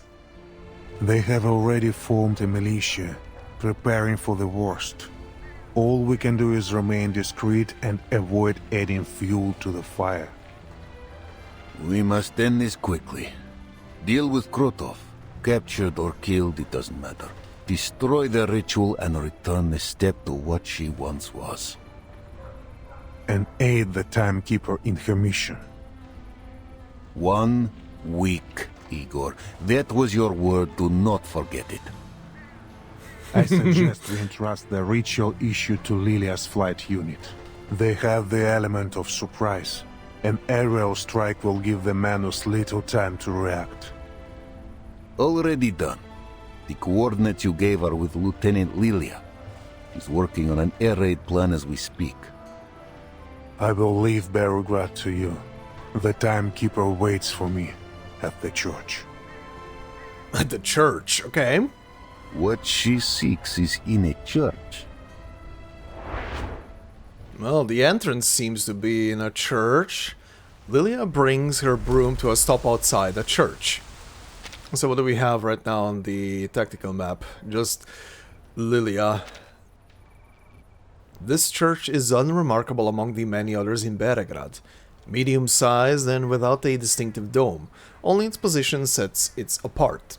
It stands on higher ground, giving it a clear overlook of the Golden Plains. What kind of church is this? Place is abandoned. Capitan, I don't know what you're looking for here, but you got to take care of yourself. Especially... As she glances over, she spots Igor approaching from afar. I will, Lilia. Have a good flight. Never had a bad one. Though smashing into the Vice President's office would make it a little better than the rest. It's a farewell in Lilia's own style, but she doesn't leave. Instead, she fixes her gaze on Igor. Lieutenant Lilia, my interests do not conflict with the Timekeepers. The coordinates I provided are correct. We are on the same side. I am not worried. If you dare to lie about this, you're not leaving the city alive. Lilia steps forward, directly squaring up with the rebel leader. But no matter what you do, now or in the future, I'll never forget what you did in Sao Paulo. I'll live through this war, and I hope you do too, so I can walk you to the judgment seat myself and see you punished for everything you've done. She meets his eyes head-on, like an eagle locking onto its prey. And if the court doesn't sentence you to death, I will. Oh, Jesus! Meeting Lilia's eyes, Igor understands that this isn't a threat, but a declaration. Yeah. Oh, yeah. He doesn't confront her, but he doesn't avoid her gaze either. Lieutenant, I know what I've done. I see the faces of those I sacrificed more clearly than anyone. A suffocating stillness settles across his face. I look forward to my judgment day. So do I. Damn! Lilia mounts her broom and takes off. Igor watches as she rises into the sky and rejoins her squad. He lowers his head. Let's go, Timekeeper. What we search for is underneath the church. Uh-huh, okay. Underneath? As there is change, so do landmarks. There was a time the Amber Room was buried beneath the market even. Okay, the encased in amber thing makes sense now more. Yeah, literally frozen in time, huh? I'm wondering now if the place that they're gonna walk into is maybe built out of the same material as the stuff over in the Antarctic was. AKA from a material from that specific era that Manos is trying to reach, that seems to be potentially immune against the storm. Potentially? The church's cellar is deep, near the periphery of the Amber Room. Ptolemy led the digging of a simple tunnel between them. Just as they are about to set off, Sonetto lets out her anxious hesitation. Timekeeper, are you sure you want to go down there alone? It's alright, Sonetto. Only Igor and I are allowed in the Amber Room. That was the deal. You and Marsha can just wait for me here. Aww. I feel honestly sad for Sonetto that she has to constantly be left alone in these situations. The road down is not long, but the darkness of the suffocating era devours any sense of time. Guided by the lingering scent of gunpowder from Ptolemy's excavation, they move toward a faint point. What's that light ahead? The lighting system my man built before. Before? When they dug the tunnel? Earlier than that. Yeah, I was about to say. The light grows brighter, revealing an unexpectedly complex structure as they pass through the entryway. that is a train station. Or a subway station. Uh-huh. That's interesting. That is definitely from a way more modern time. Also, what was the thing I missed earlier? They moved toward a faint point of light in the distance. Okay. Metro Station Beregrad. It appears to be a vast subway station or some grand theatrical stage. Whether or not an ode has ever been sung here, this is clearly not something that could have been built in this era. Yeah, this is modern. A metro station. Looks like Cold War period. What's it doing here? It's because of the Ember Room. The range of its storm immunity expanded, covering the station. Okay. Okay. Makes sense. So yeah, this thing is basically doing the same thing as the thing back on the island, as the thing in Antarctica, and probably a couple of other things across the globe, which probably seemingly all belong to the Forgotten era. Okay. The immunity range expanded. So this isn't the center of the Amber Room? Of course not. There was a metro station here when the Foundation and Xeno built the laboratory. A laboratory built in collaboration between the Foundation and Xeno? There is still some distance to the Amber Room. Let's talk on the way. Much remains to explain. How much deeper underground are you guys gonna go? Now they've entered the subway station. The aged Xeno trader finally seems to shed the veiled wording in his speech. The Foundation and Xeno have worked on many projects together, of many security levels. I am now free to talk of them. Yeah, now that you're not part of anyone anymore.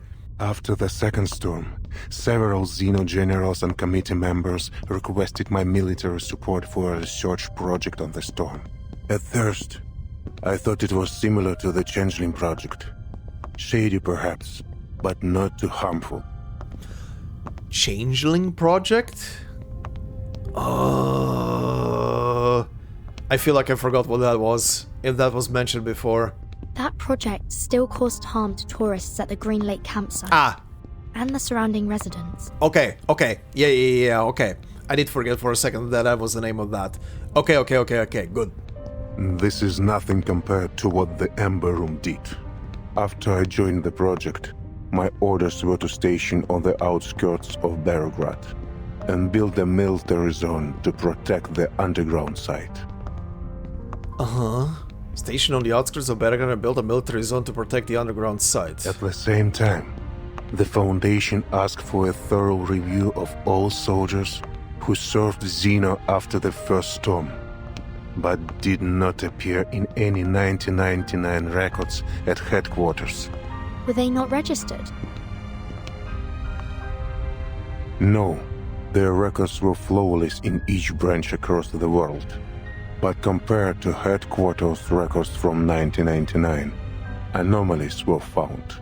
Some had similar resumes and ranks, but different photos from those filed in headquarters, as if their identities were stolen or replaced. Xeno also encountered people whose faces matched their archive, but whose names were different, with no connection to Xeno at all. Sound familiar, Timekeeper? Yeah, that's the phenomena that was occurring every time a storm would pass. People and everything would get shuffled around, and even if people would resemble the people they were before the storm, their names or occupation or something around them would always change. Yes. Mr. Duncan in Sao Paulo. His appearance matched an acquaintance of mine. A man I saw dissolve in the storm. I was tasked with locating these abnormalities and bringing them to the Amber Room. For what purpose, I did not know.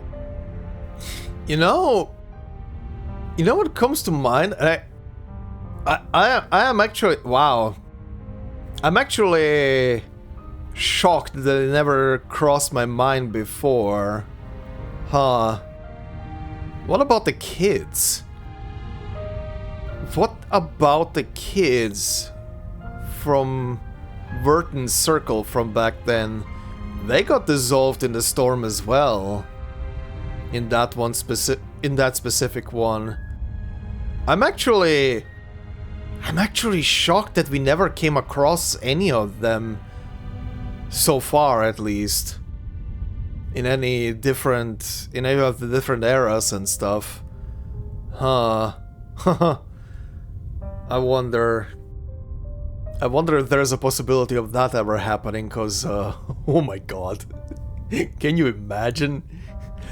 Can you imagine Vertin running into the entire group that got hit by the storm that day, and they all kinda resemble how they were back then, just slightly different. Whew. Anyway. The guard there confided to me that people look different after leaving, as if no longer themselves. Did you ever consider finding out what was going on? No. Back then, my faith was firm. I wholeheartedly believed in the Foundation's vision of peace and honored my duty. That is to say, I followed orders. That led to my deepest regret. After the 6th storm, they brought in Earth. Uh-huh. After the 6th storm, okay? The Foundation found Earth that long ago. Specifically, those leading the Emberon project did. By order of the Pax House, all information on the project was sealed. The 2 subsequent storms came suddenly. During that time, something happened to Earth. Something different. Uh-huh. During one storm, she escaped, but the secrecy of the project left us without manpower to find her. This is what led to her multiple disappearances in the following storms. Uh-huh. She could have stayed in the safe zone, couldn't she? Indeed. From my view, the Foundation only searched for her to cover for their mistakes. Okay, wait, let me see that again. Uh-huh. Okay. The 2 subsequent storms came suddenly. During that time, something happened to Earth, something different. During one storm, she escaped, but the secrecy of the project left us without manpower to find her. This is what led to her multiple disappearances in the following storms.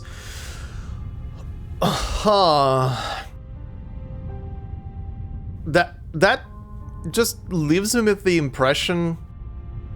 I mean, if she is the Time Weaver or something along those lines, I wonder if it is just pure instinct, like she feels that something is screwing around with time, or is about to screw around with time, kind of like when an animal feels an earthquake approach before the earthquake even hits, right? Kind of in the same way, but she feels it when it's starting to happen with time itself. And that makes her restless and she needs to go. Like she's being pulled essentially towards somewhere, but she doesn't maybe know where to.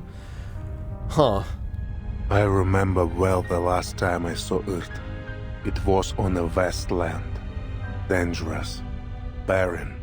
Much like the Dawn Steppe. In Antarctica? That was Dr. Doras. I talk of Earth. When I saw her in São Paulo, I knew her at once, both by her appearance and by her unique, calm bravery.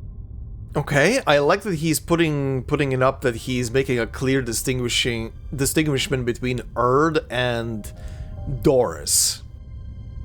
So he's talking about the Erd that we know as the writer for Utu. But Dr. Doris was not the woman I knew in 1999. She was lost, a soul trying to reclaim memory and identity. In other words, the last time you saw the Erd you knew was before the first storm. Correct. In 1999, the year the first storm rose rain from the earth. This is the second event I want to tell you about. At that time, our army stood ready in Kazakhstan for a war none had ever seen before. Okay. Miss Irt, the army is combat ready. Thank you for letting me know, Admiral. At the moment they start the ritual, they'll be their most vulnerable. I need to be close to its center at that time. Ah, okay. Interesting, they're not showing her as well here. Alright, so she was with them. She was cooperating with them for the assault against Manus before they did their ritual? Understood. You know what you are doing. I believe in you. Their defenses are weak. There is no need to worry, Miss Irt. Everything will go smoothly. I'm not worried about myself. I'm worried about her. Her? You mean your daughter? Oh! Oh, the music kicking in as well. Oh! Yes. She's still too young to understand all this. Oh! The SPDM will take good care of her. Oh! The Foundation made the same promise. I suppose it's the only way. Oh. Ugh. Manus Vindictae held its first space-time ritual on December 31st, 1999. What a date! What a fucking date to do it at! If they had succeeded, that ritual would have brought time back to the blank era. Antarctica was their second attempt. The results were much the same. The flood summoned by the ritual was incomplete and turned into the first storm. Footsteps echo through the long sealed subway station, drawing them ever closer to the heart of the secret. Okay, I guess this confirms in a way that Erd was the mom of the mother of Vertin, then, I guess. Unless they're gonna do a last minute twist and the she is gonna be someone completely different. But yeah, I guess so. Yeah, Erd was her mom, so Doris was just a reversed version of Erd. That's why probably there were some lingering memories pulling her back. Specifically probably because of her lineage and everything. Or, well, her powers. I promised Earth the operation would go smoothly, but I lied. Neither Xeno nor the Foundation had any idea how powerful the Manus' defensive ritual was.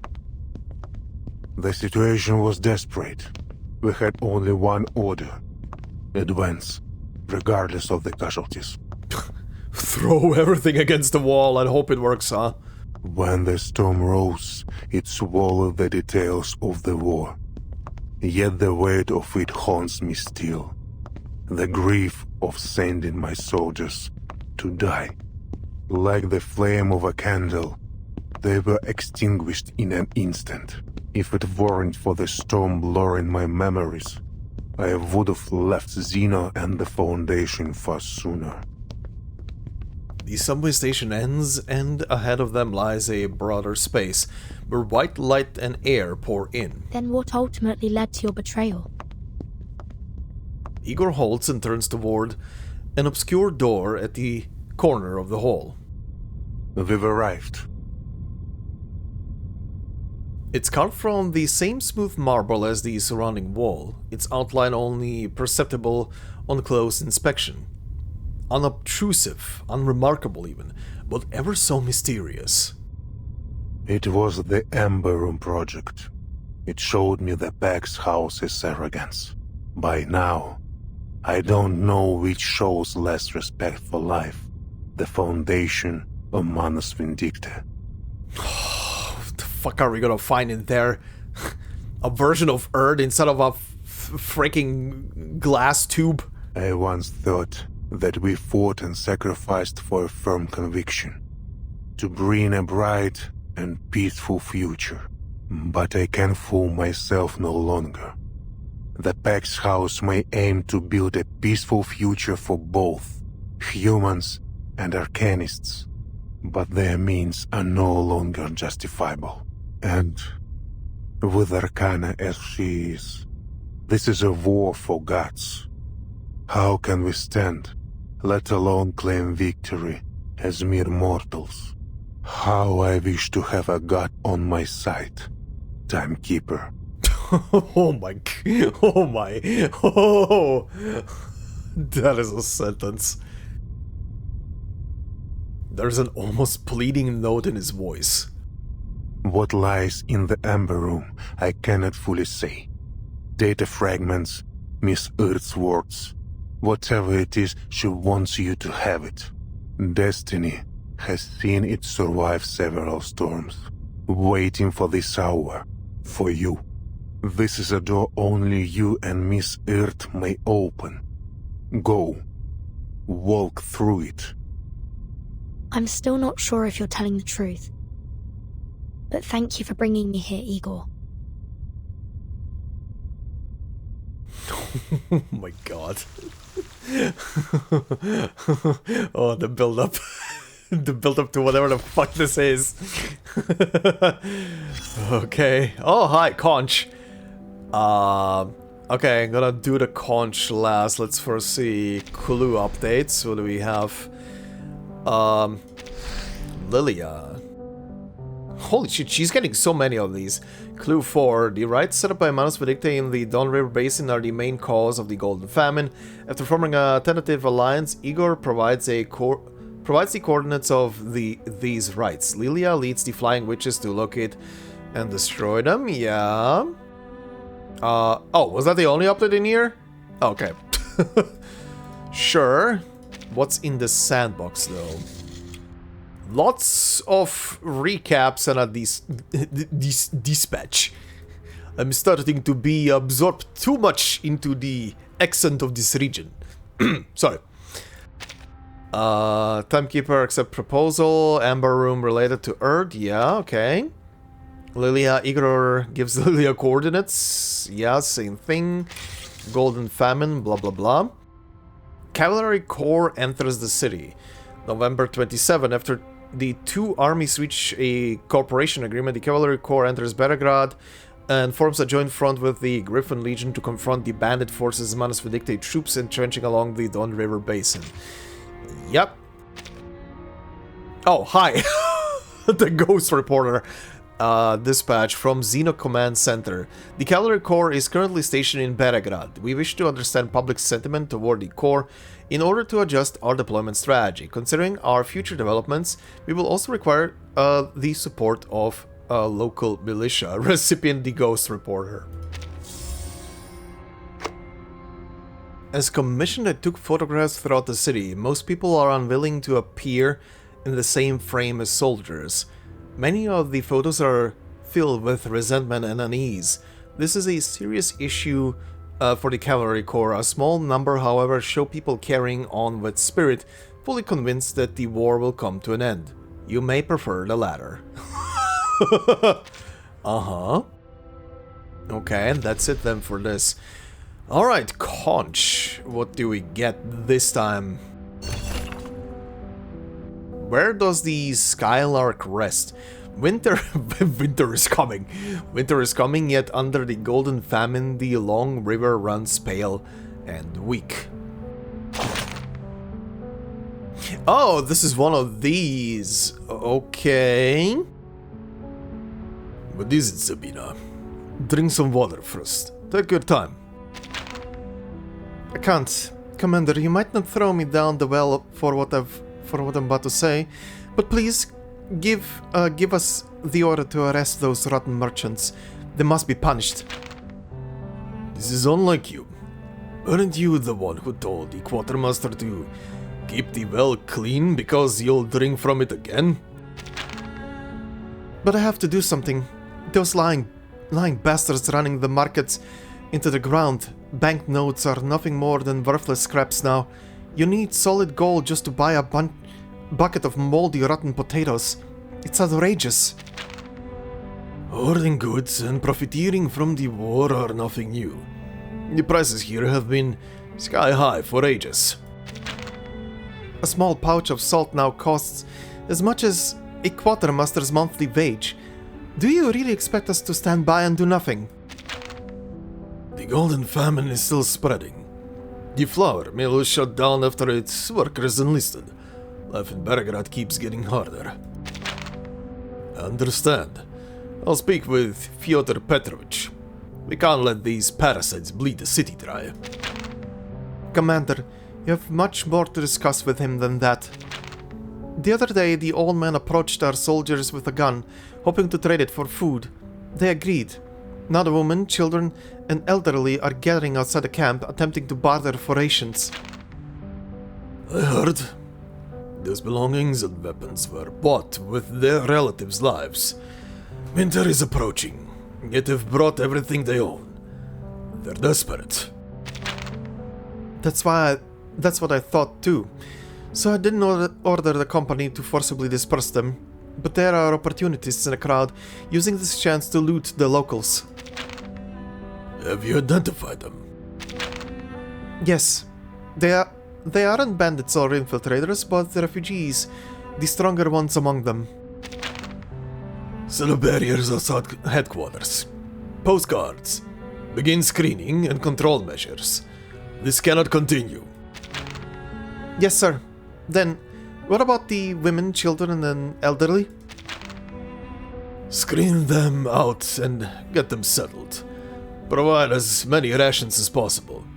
I won't have these poor people getting caught in the conflict. Alright. Yeah.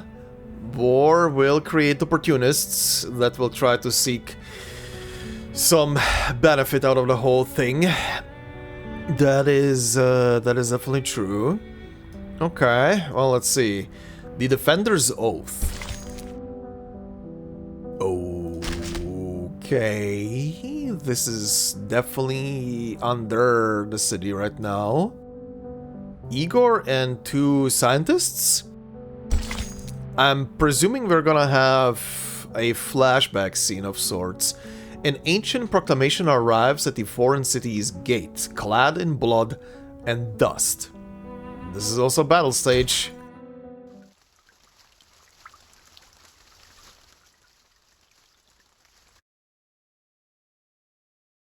How are you feeling, Miss Erd?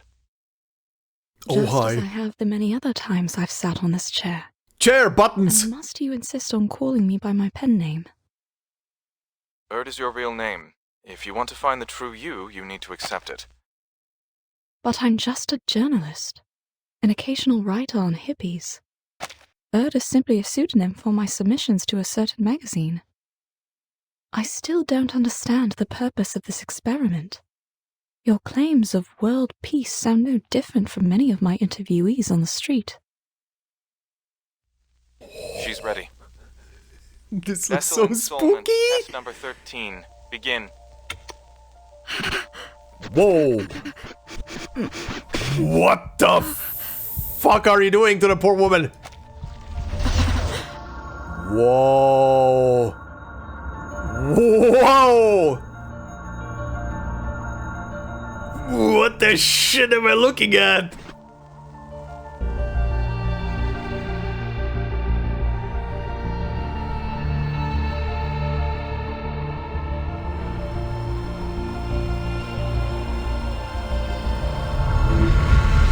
Whoa! Vertin. It really is you, my child. It's been so very long. You're slighter than I'd imagined, but how wonderful it is to see how you've grown. Why are you here? This isn't reality. I can feel it. Where are you really? Where can I find you? Don't cry, my child. This is but a moment from the past. I can only tell you what has already happened. Uh-huh. Okay. Was the installment successful? Well, this was... okay. A communication across time and space, I'm guessing, between the two of them. Okay.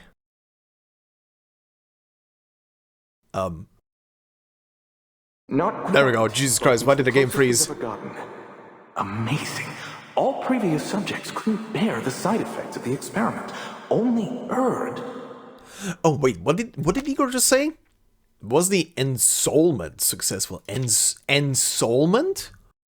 State the conclusion. Yes, sir. Erd's true personality may have briefly returned during the 13th test. Oh. Oh. Uh-huh. Okay. We know this because of the disappearance of the Amber Room. That is to say, for a few seconds, the room became unobservable. All feedback signals were cut off. Mm-hmm. I guess this is the moment the room disappeared. This is the moment where she made contact with Vertin, probably? In that scene earlier? My assumption is that the Amber Room traveled into the future during that time. Whoa. The future? Why? For what? Only time will tell. Yes. Timekeeper. Sonetto? Timekeeper? Whoa, what the shit? Hi? Uh-huh. Timekeeper. Are you awake? Did you get flung out? What is happening? Whether it's the ground beneath her or herself that is shaking, she can't tell. With the clamor of noises... Sonetto, is the Timekeeper alright? Okay. Hi. Well, this is concerning. I guess the city is under attack. How the hell did she get up here? Also, what did it say earlier? It's as though she's just been thrown into a hurricane. Yeah. She's awake. Sonetto? Marsha? Her mind still lingers in another time, while her eyes struggle to grasp where she truly is. What's happening? Is Beregrad... Krutov launched a surprise attack on Beregrad an hour ago. Some bandits have broken into the city under the cover of their air force. The cavalry and the militia have formed a defense. Igor went to contact his people for reinforcements. We need to get you to safety as soon as possible. How long was I down there? 15 minutes, right? 15 minutes? Timekeeper, you've been gone for almost 12 hours. I just brought you back above ground. Oh, you've been doing some time traveling, Timekeeper. 12 hours? What was like a handful of minutes for her. Well, depending on how long the scene... Well, if the scene is to be taken literal, she literally spent like 2 minutes in the room itself. What the fuck? Huh? Timekeeper, sorry for asking so soon, but are you able to move? Yes, I'm fine. Just give me one more minute. Oh, you know what this reminds me of? This time discrepancy? It reminds me of that one scene from... what's the movie called? I know the movie came out around 2000 somewhere. Was it called The Signal or something? I remember the main actress was essentially sent through... What was it, like a wormhole or some shit? Based on signals and designs that were given to them by, well, a signal that they received from God knows where. And they construct a device, send her in. And for the world, it looked like it was like a second. But she experienced some freaking crazy shit on her travel. And despite whatever she says, no one can visually confirm what she saw or hear what she heard. But the device that she was using to record footage on has like is the only corroborating piece of evidence for her, and she has like I can't even remember what the amount of time was recorded on, but she had like a boatload of hours recorded on the device, but the device only has static, which is like the only corroborating thing, which kind of reminds me of this. But anyway. Alright, here's the situation. Krutov's vanguard has occupied part of the outskirts. Though this church is currently within the safe zone, it won't be for long. We need to retreat a few streets back. 10 minutes ago, a small force cut off our retreat. I'll attempt to break through a route connecting us to the militia stronghold. Wait for my signal, Timekeeper. Oh boy. Oh boy, oh boy, oh boy. Okay. Okay. Interesting. Oh. Tachanka? Hi? Okay, what are we fighting? Underground devil. A devil hatched from darkness beneath battered earth, born from folklore. It exiled its soul to unreachable shadow, rendering its shell immortal. Okay. Pierced to the bone. Deep-seated fear. Tachanka. That is a Rainbow Six Siege character. Horse-drawn machine gun. I guess that's why. A mobile fire platform combining firepower and mobility. The heavy gun now moves with swift hoofbeats, like Death himself charging on horseback. Anti-aircraft barrage. And the autocannon. Arcanum taught this cannon to think for itself, or so it believes. Iron rule: never approach an unattended cannon on the battlefield unless you wish to become material for the next volley of screams. Yeah, reserve firepower, saturation attack. Okay. There, it's our time to shine. Oh, you look freaking lovely. Please What? Be careful, Miss Marsha. Don't worry, Sonetto. I can handle these enemies myself. Just take care of the Timekeeper. She'll be fine.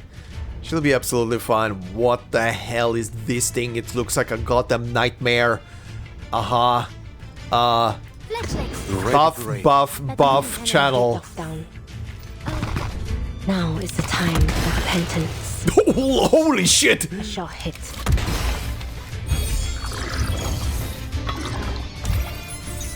Well, the anti-air gun went kaput immediately. Oh, airstrike. Oh, okay. You don't have to tell me twice. The strength is part of the training. That means sure. And build the hidden. Formless support. Don't worry. I'll avoid delivering any lethal injuries. Please, stop this violence. And not yet. Атакуйте фланги. This thing is still alive. Ow. A sacred charge. Now is the time for repentance. Okay, there it goes. Well, the airstrike never happened. The little ones are probably starving. Burp.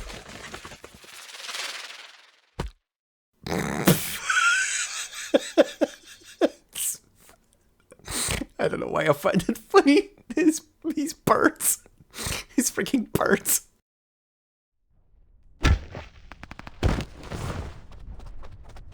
Ha!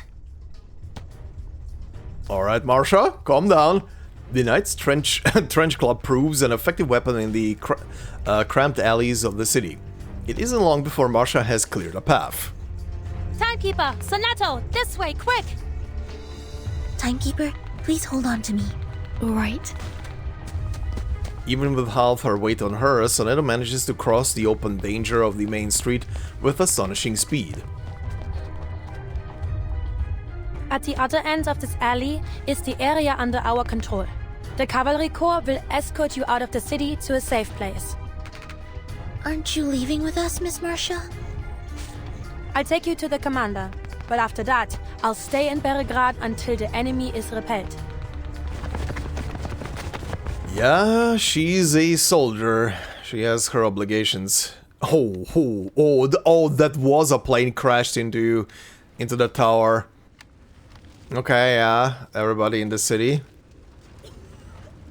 The wreckage of a warplane shot down just moments ago by Igor's anti-aircraft gun. A gun's lies lodged into the dome of a church. Before that, several shells had been launched into the militia camp, hospitals, churches, and residences, setting the hard-kept peace ablaze. Friendlies! It's friendlies! They're back! Merel lowers her binoculars and calls for the militia guarding the street fortifications to clear a path, following the three young women to fall back into the rear formation. Allowing. The commander strides forward at the sound of her voice.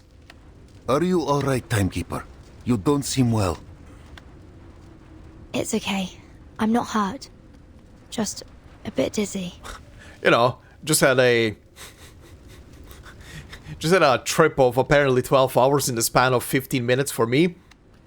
The Timekeeper hasn't eaten anything for over 12 hours. Her blood sugar might be the problem. I'll take her to have some food. I see. When you finish, take her to the siege outside of the city. This fight will not end soon. The city is no place to linger. Yes, Commander. I'll take her away as soon as possible. Make it so.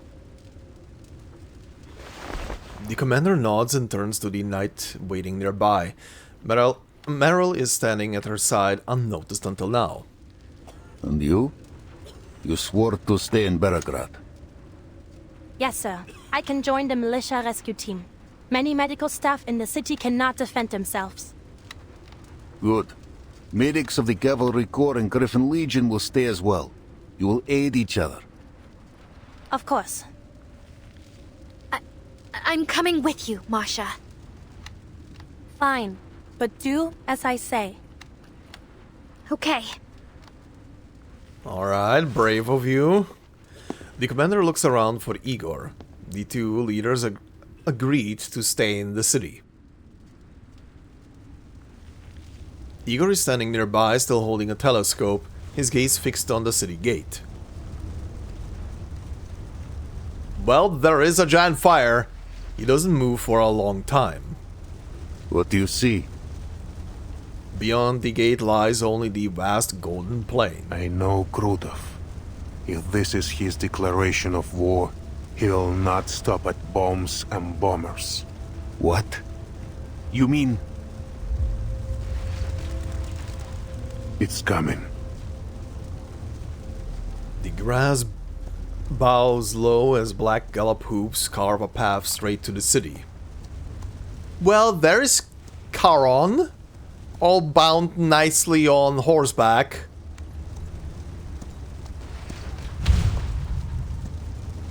Oh my god. Oh my cuckoo, oh my god. Buddy, pal, you okay there? A cloth-covered rider bounces limply on the horse's back. He carries a blood-smeared javelin, like a Roman priest riding toward Carthage. A messenger bearing a declaration of war. A classic move.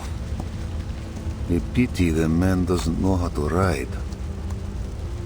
The messenger does not grip the reins. He jostles and sways, like an ominous banner battered too strongly by the wind. But the black horse only gallops faster, pummeling straight for the gate. That's... Yeah, please recognize him. By the time the messenger arrives, the cavalry has already formed ranks, guns trained on him. But the messenger reads no declaration of war, nor does he throw the bloodstained veil. He only slides from the horse and crashes to the ground, his shattered form laid bare. The horse. Charon. Andreas. The horse rears and lets out a mournful whine. Mournful whining. Is that really? They finally realize who it is. They rush to the gate, charging through the rings of cavalrymen.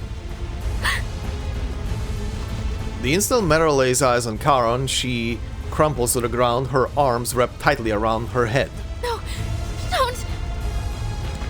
The cavalry barely manages to hold formation as the war horses shy back, camping and stamping their feet. They too can smell the stench of death.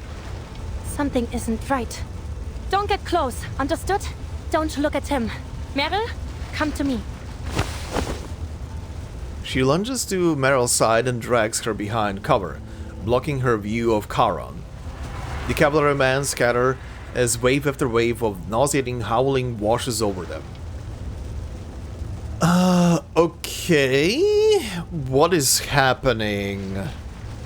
Either they tampered with him and pretty much made him into like a gas bomb, essentially sending him into the enemy ranks, or Charon's own abilities are leaking because of his current condition. Maybe? The guards at the city gate have no choice but to fall back. Entry to Beregrad lies wide open, filled with nothing but the stench of death. Someone needs to take Charon to an enclosed space. I suppose I have to give it a try. Good luck.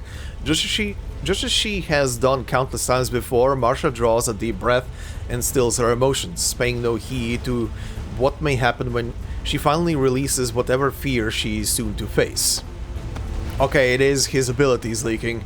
She gives Merel a pat on the shoulder and steps out from behind the shelter. She walks toward the abyss of death, looking directly at Charon's fallen body. The fear in her amygdala is severed, just as promised. It's working. Charon. Oh my. What have they done to you? What lies before her is barely recognizable. It isn't a body. It's a shattered, indescribable shell. It is only by virtue of the blood-soaked ropes that he has managed to maintain any semblance of a human form. With his coverings gone, and freed from the constraints of a complete form, death seeps out from beneath Charon's clothes. The soil beneath him visibly darkens, the air around it swallowed in a heavy fog.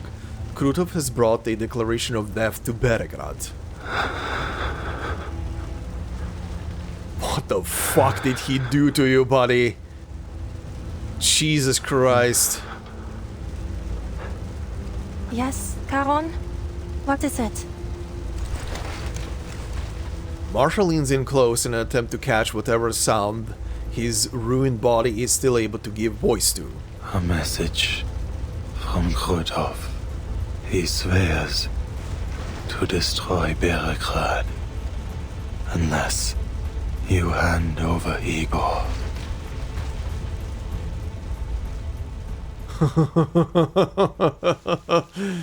Of course. Of course, he and his Igor hate boner. Well, this was an exciting stage. Jesus.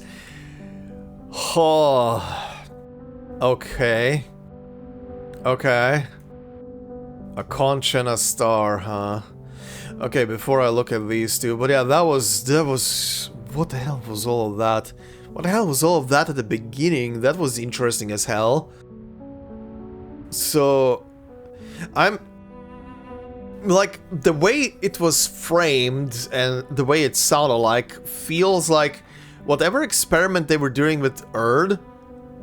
but again, I pointed it out already, but the chair with the button, ha ha ha ha ha, very funny. We're calling back to that, so that's why that chair was there. But Yeah, whatever the experiment was that they were doing to her seems to have it seems to have been for the purpose of I guess getting the old personality back together. Like they were trying to combat the storm syndrome by like the changed people and everything by, I guess, rattling them through time and space and trying to merge the old self back together? Seemingly? At least that's what it feels like. Huh. Very interesting. But yeah, seems whatever was happening there with Erd during one of these experiments, when they said that the room disappeared, it seems to have landed somewhere outside of the place that they can record in, like in a different time, and Erd had a moment to talk to Vertin, which is crazy. Huh. Fuck. Okay. Well, that was something. What do we have? Let's see. Strategic Sandbox, let's start with you. What do we have in here? Probably a lot of recaps. Any dispatches? Doesn't look like it. So what do we have? Charon, tortured beyond recognition, is delivered to Belgrade as a declaration of war. To save his life, Marsha uses her arcane skill to sever her fear of death and walks toward him alone. Yeah, and this is all the same. That's all three of them. Timekeeper loses consciousness inside the Amber Room. Upon awakening, she finds herself brought up from underground by Sonetto. At this time, Belgrade is under enemy aerial bombardment. Yeah. November 27, Team Timekeeper begins an independent operation. During the operation, Belgrade comes under a sudden enemy assault. Bandit troops use aerial bombardment as cover to infiltrate the city, but are met with coordinated resistance from the Allied forces and local militia. Okay. Krutov's army. At dawn the following day, Krutov's forces dispatch bombers to carry out an air raid on Belgrade, while ground units infiltrate the city amid the chaos. That's normal military standard procedure for that kind of shit. Fear of death. Medical supplies in the town are utterly insufficient. We can only prioritize the critically wounded, as we do not have the capacity to treat those with minor injuries. The shortage of personnel is just as severe. Then there was that unusual patient brought in, tied across a horse's back. Oh, Charon. I do not know whether he could even be referred to as a man. I'm not even certain he was a patient at all. If not for the young woman in armor stepping in, I might have collapsed alongside the soldiers myself. As a medical worker, I find this deeply distressing. Yeah.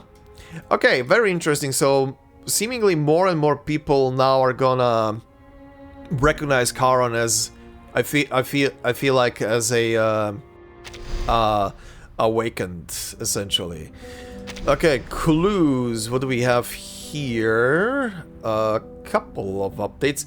I'm wondering why the question marks for Merel and Charon here for their thing. Maybe because their combined front doesn't have a name to apply to them or something. Charon. Before the war starts, Mr. Charon endures horrific torture at the hands of Krutov soldiers. Yeah, that is the case. His bound and mangled body is sent to Belgrade as a declaration of war. I do wonder what the shit they did to him, because I actually wonder what the rest of his body is even made of. Is it like just the dirt of the ground and the metal?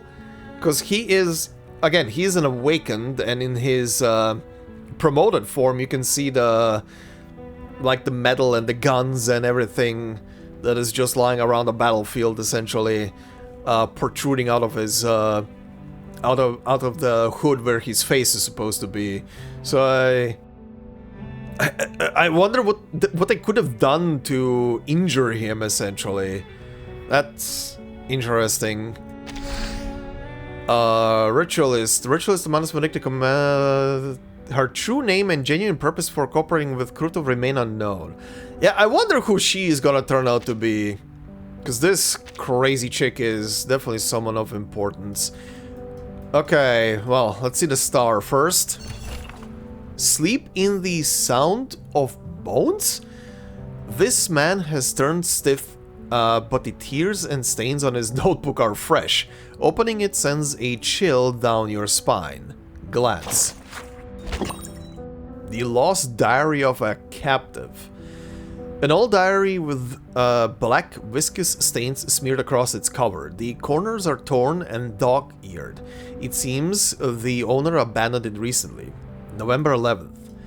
Every night since my capture, I have heard terrifying fragmented whispers coming from outside, and screams. Not just one or two people, but many, shrieking and wailing in pain. I can also smell something burning and rotting. Damn it. Are those Manos dogs burning corpses? Or performing some twisted ritual? Okay, November without a date.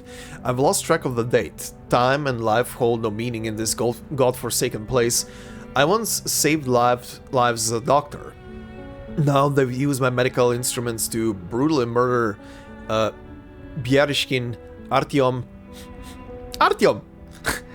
Immediately getting reminded of Metro. And Maliekov right in front of me. I don't care anymore. If they're going to come for me eventually, they might as well hurry and end it now. November, again no date. I don't know how to write this. I actually survived that nightmare, which feels like a curse in itself. We were herded onto an empty clearing where a Koldunya in black robes was chanting a song. I could barely make out the words. Inculcator of Arcanum, let me manifest decay on you. She pulled away the shroud covering the corpse. As the black mist dissipated, a broken body lay before us. She handed me my old scalpel. Dissect it. I looked down at the remains exposed to the air. Male, early 20s. Mottled, wrinkled skin. Ribs collapsed and fractured. I didn't know what I was doing. Fear made me forget everything I once believed. Standing beside her, I raised the blade and started cutting. The scraping of bone was monotonous, but I freed that soul from its mortal prison. When I lowered the knife, I realized we were surrounded by a black fog reeking of death. All the other captives had died, their faces twisted in agony. The Koldunya seized my filthy hand and laughed. Thank you, Charon. You helped me unravel death and command it, master death, and aid its power. Okay, so yeah, I was thinking it. The guy was doing an exhumation on Charon's body. Ugh. November, no date. Bierishkin, Artemov, Maliekov. They came for me. I didn't mean to. I'm sorry. The remaining text is obscured by black viscous stains. Yikes! Yikes! Okay, and the conch. Seems you've got some iron beneath that calm surface. Thank you.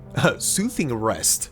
Not everyone would sleep so soundly in a stranger's house. Honestly, you could have just made yourself at home and stayed the night. When I take out the trash later, I'll be sure to toss you out along with it. Thanks, ma'am. I had a dream. Did I miss dinner? Okay, I feel like I had a dream is gonna go down an interesting route, so let's go with did I miss dinner first. You did, and I owe you my thanks. Your sleep-talking added a bit of flavor to my otherwise bland meal. I haven't had such an appealing appetizer in a long time. What about my meal? The soup's gone cold. That ship sailed. You may not like the reality served on your silver platter. No one does. But you'll have to swallow it. Blame this mess on the black robes if you want. Those cowards keep trying to drag the world back to their good old days. And the white robes preaching the future? No less clowns for their taste in uniforms, falling off their high horses again and again, brought down by their own arrogance. Who would have thought? The whole universe turned into one circus, starring 2 troops of fools. Why didn't that blind woman just let the world burn back then? It wouldn't have been worse than these chaotic times. And who asked her to play the martyr anyway? Okay. If you're lucky enough to find her, take her home and make sure she stays there, quietly, for everyone's sake. Okay, that was interesting. Alright, let's see what happens on the other route. When I take out the trash later, I'll be sure to toss you out along with it. I had a dream. Oh, spare me the details. Oh, excuse me? I'm sure it was full of enviable warmth and radiance, just enough to scorch my miserable frozen heart. I mean, you're not wrong, but also longing. Longing would be the key word in that dream. Whatever you saw or did in that dream, do yourself a favor and let it go. No. You may not like the reality served on your silver platter. No one does. But you'll have to swallow it. Blame this mess on the black robes if you want. Those cowards keep trying to drag the world back to their good old days. And the white robes preaching the future? No less clowns for their taste in uniforms, falling off their high horses again and again, brought down by their own arrogance.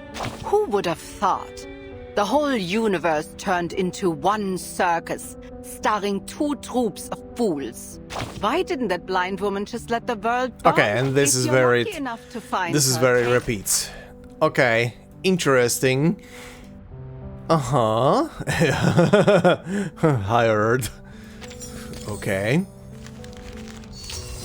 These are very interesting.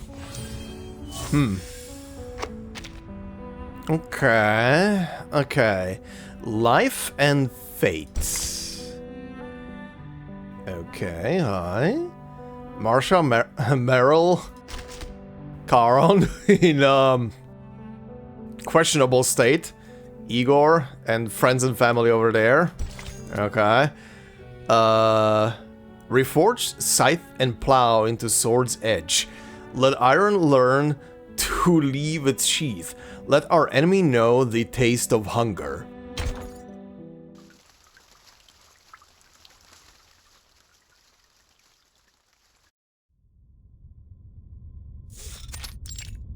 Militia Base Belgrade.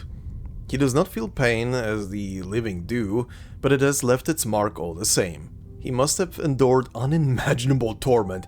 Yeah, again, I still don't... I can't even imagine what the shit... Outside of the little note that I literally read out moments ago. Like, what the hell he went through. His bodily structure is too fractious to store his arcane energy. The leakage is worsening his condition. Charon's body is held together by an unnatural way. Like a man crushed 1,000 times, his fragments no longer fit together as they should. How could the Manus do such a thing? Why? He's got nothing to do with any of this. Merel stands with her back to Charon, her shoulders hunched and trembling. I should have gone with you, Charon. Charon now lies on a stretcher, silent and contained, like a black wall behind them. Merel finally saw Charon's arcane skill for the first time, vast and hollow, like death itself. No. Merel! Marsha. She instinctively turns to her, but Marsha grips her shoulders firmly, holding her back in place. Don't turn around. I think Charon wants to tell you something. What is it, Charon? Merel. Charon, I'm sorry, it's all my fault. Aww. Yeah, she spent a long time with him. With a single word, Merel's words come rushing like a river breaking its banks.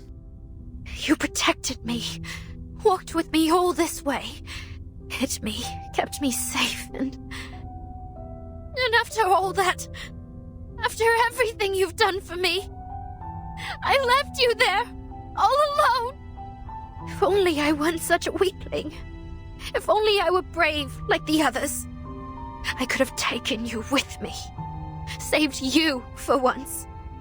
Well, considering you're a playable version, you will definitely become as broken as hell. If this is the moment that shapes you,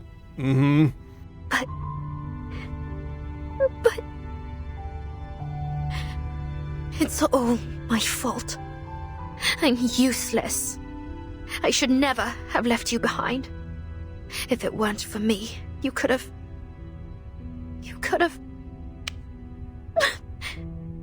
Aww. The words choke in her throat before they can be spoken. No, Merel.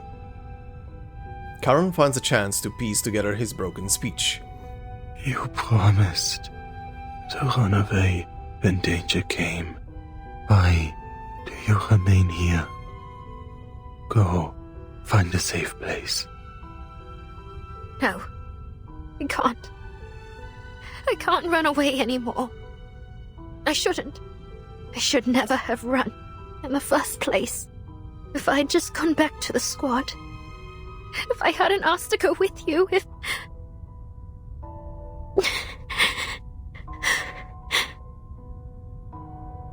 Merel is too overwhelmed to speak. A pair of hands gently wipes the tears from her face. Hush, now.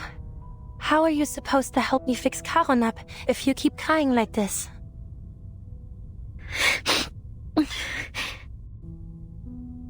Don't forget what we need to do. Karon will be fine. As long as we can restore the vessel of his consciousness, he'll recover. I'm the only one who can look at him right now, and I need a reliable assistant. Only the two of us can help him. Do you understand? Yes. Right, I understand. Then take a moment and wipe your tears. It won't be an easy task, but it'll soon be over. Just follow my instructions and give me what I need when I ask for it. Can you do that, Merel? How are you gonna be repairing a awakened person's body? Glue? Flex tape? Just slap it on there? Good God. A boy steps onto a fallen stone pillar, the wreckage of the warplane in the church behind him. It's been shot down, yet it still seems to posture in defiance, a grim reminder of how fragile the city is. Мы не будем жертвами! We will not be victims! Мы не будем жертвами! One by one, people gather around Fyodor Petrovich, quickly forming a tight circle. Спасите Береград! Выдайте Игоря! Yeah, the citizens will want to hand over Igor. More and more voices join the chanting. The rest of the residents linger at the distance, some whisper behind cover mouths, others lift anxious eyes to the sky, searching for bombs that may yet fall. The chanting crowd clambers over these street barricades, only to be halted by gun barrels before the fortifications of the city defense headquarters. Stop! Don't go any further! Stand aside, kid. I need to talk to your commander. You can tell me. I'll pass it on. Sergei feels a shove from the side. Hey, I know this man. Let me talk to him. The Beregrad militiaman climbs onto the fortification, standing taller. Fyodor, take your people and turn back. Or are you here just to cause trouble? Still standing strong with the cavalry, are we, Dima? Don't you know how many have sided with us? Them? Just little sheep following any dog that barks at them. You war-crazed duraki! All we have to do is hand over that Igor and Krutov will leave us be. The choice is obvious. You're the Durak! They're bandits! You can't trust a word they say. Yeah, don't trust Krutov. And this Igor, who is he? No one here has ever even heard of him. It's no skin of our back to hand him over. You cavalry said you wanted to protect the city.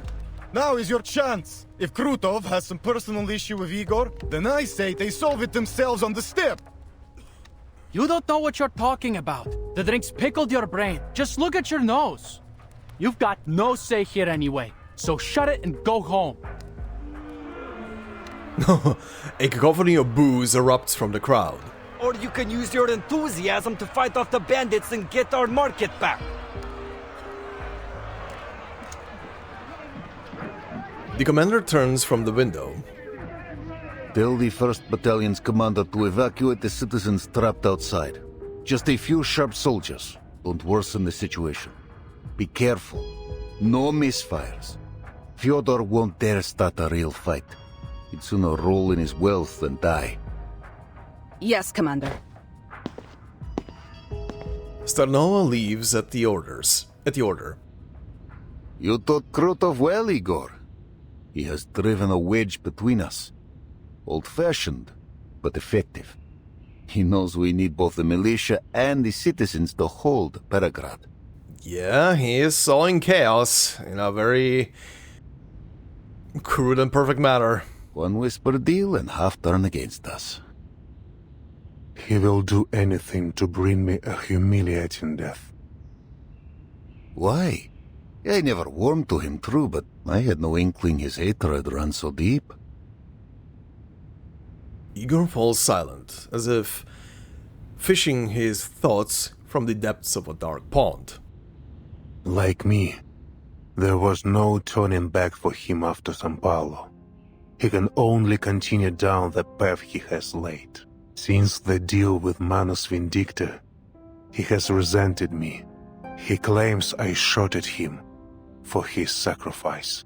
He also believes our break from the Manus was a grave mistake.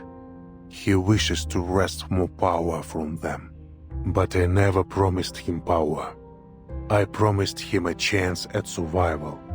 Still, he calls the boon a sacred thing that will grant him the power of a god. Krutov took my choice as weakness. Now, he is obsessed with proving that his path is the right one.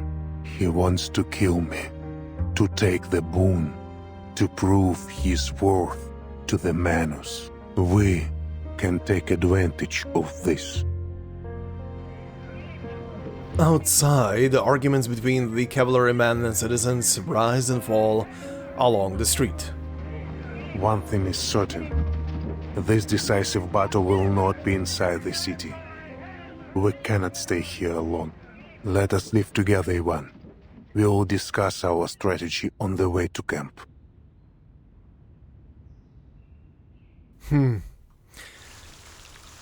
Okay.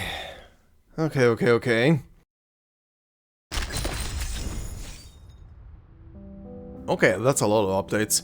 Clues. What do we get? Okay. Anything on you then, Ivan? During a negotiation with Igor, Vice Admiral Burakov discovers that the bandits are not just Xeno rebels but Krutov's army. Okay, this seems to again be the same thing. Krutov. Before the battle begins, Krutov tortures Karan and sends his mutilated body to Beregrad using his deathly aura to injure the cavalry's core morale. Krutov wants to kill Igor and prove his worth to Manus Vindicta. Okay, yeah, we gathered that. Sandbox. Alright, this is gonna be the recap of what they just did around Karan. Yep. Okay, emergency treatment. The conversation between these two. Krutov's scheme of sowing discord turns Igor into the target. Yeah. Timing. Okay. What is this? Xeno cavalry. Following enemy air raids, resentment toward the Griffin Legion Admiral spreads among the citizens. The cavalry corps commander orders evacuation and reassurance measures to prevent further escalation. Yeah. Unrest in the city, November 28th. In the aftermath of the attack, Belgrade civilians buy into enemy propaganda and begin calling for the surrender of the Griffin Legion Admiral in exchange for the city's safety. The Admiral judges that remaining in the city is untenable and proposes that the Allied forces withdraw to their camp to seek a way out of the impasse. I mean, yeah, the thing that he did is really brutal, but that is what war is, right? First, you use the already premise of the citizens being on a very strong edge when it comes to their environment and what is happening, and how they're constantly living in fear because of the war. Then just poke them ever so slightly with an engagement to spike that fear, and then send whatever message there is as a tiny inkling of hope that they will survive and be left alive if they do this one thing, right? So yeah, of course they're gonna jump onto this whole shit. Okay, hi. Dispatch from Xeno Command Center. Public opinion in Belgrade has turned against the Cavalry Corps, particularly after yesterday's air raid. Civilians are now directing their anger at the troops stationed in the city. We request that you arrange theatrical performances to soothe unrest to the frightened playwright. Okay, then. What? There's still a war going on outside and I'm supposed to put on a play here? The city was just bombed. If the performance bombs too, won't they take it out on me? What should I do? The stage lights come up, the performance begins. And immediately switches into role, right? From ancient times to the present, tyrants and violence have never been able to strip people of their right to joy. Not even war, not even blazing battlefields. That's right, raise your voices, cheer for the tyrant's inevitable downfall. Thank you. That's one of the rare things I know about this character. The moment the lights come on, ha! I'm on stage, time for performance. Oh god, why is the next stage called a farewell letter? Okay, it's Igor and Ivan. Is it just them? I guess it's just them. Let's see, farewell letter. Mounting their horses and clenching their reins, young men bid farewell and head to war. A story as old as times. Mm-hmm.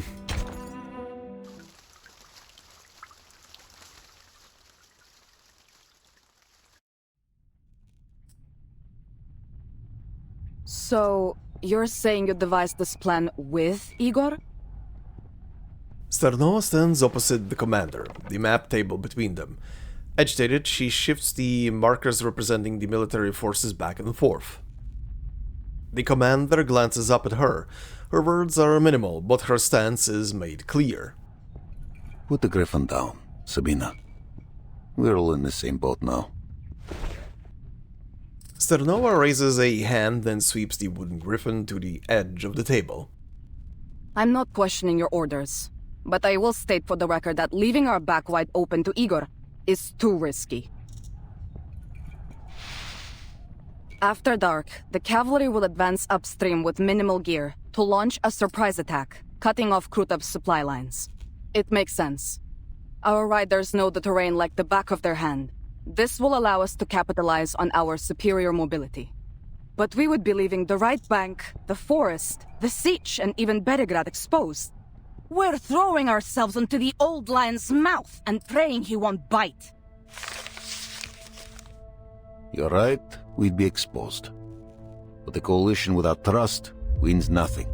You've seen Krutov and his army. Neither the cavalry corps nor the militia can meet his air power or artillery.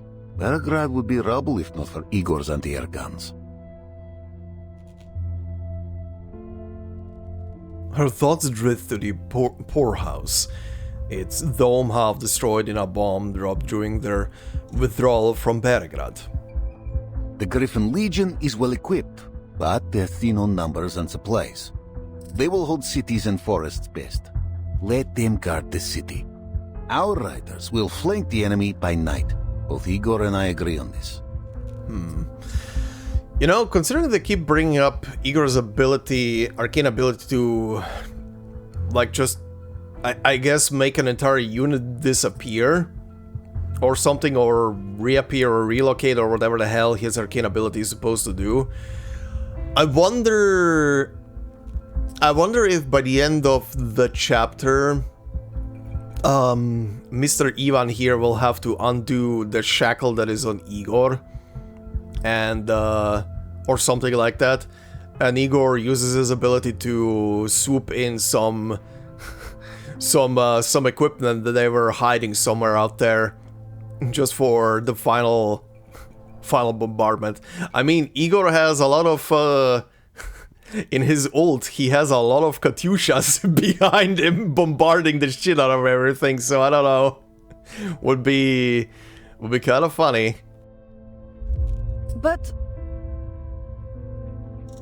she knows the commander has reasons, yet the smoke of South America still hangs heavy in her memory, casting an inescapable shadow over this coalition. I hear your concern, Sabina.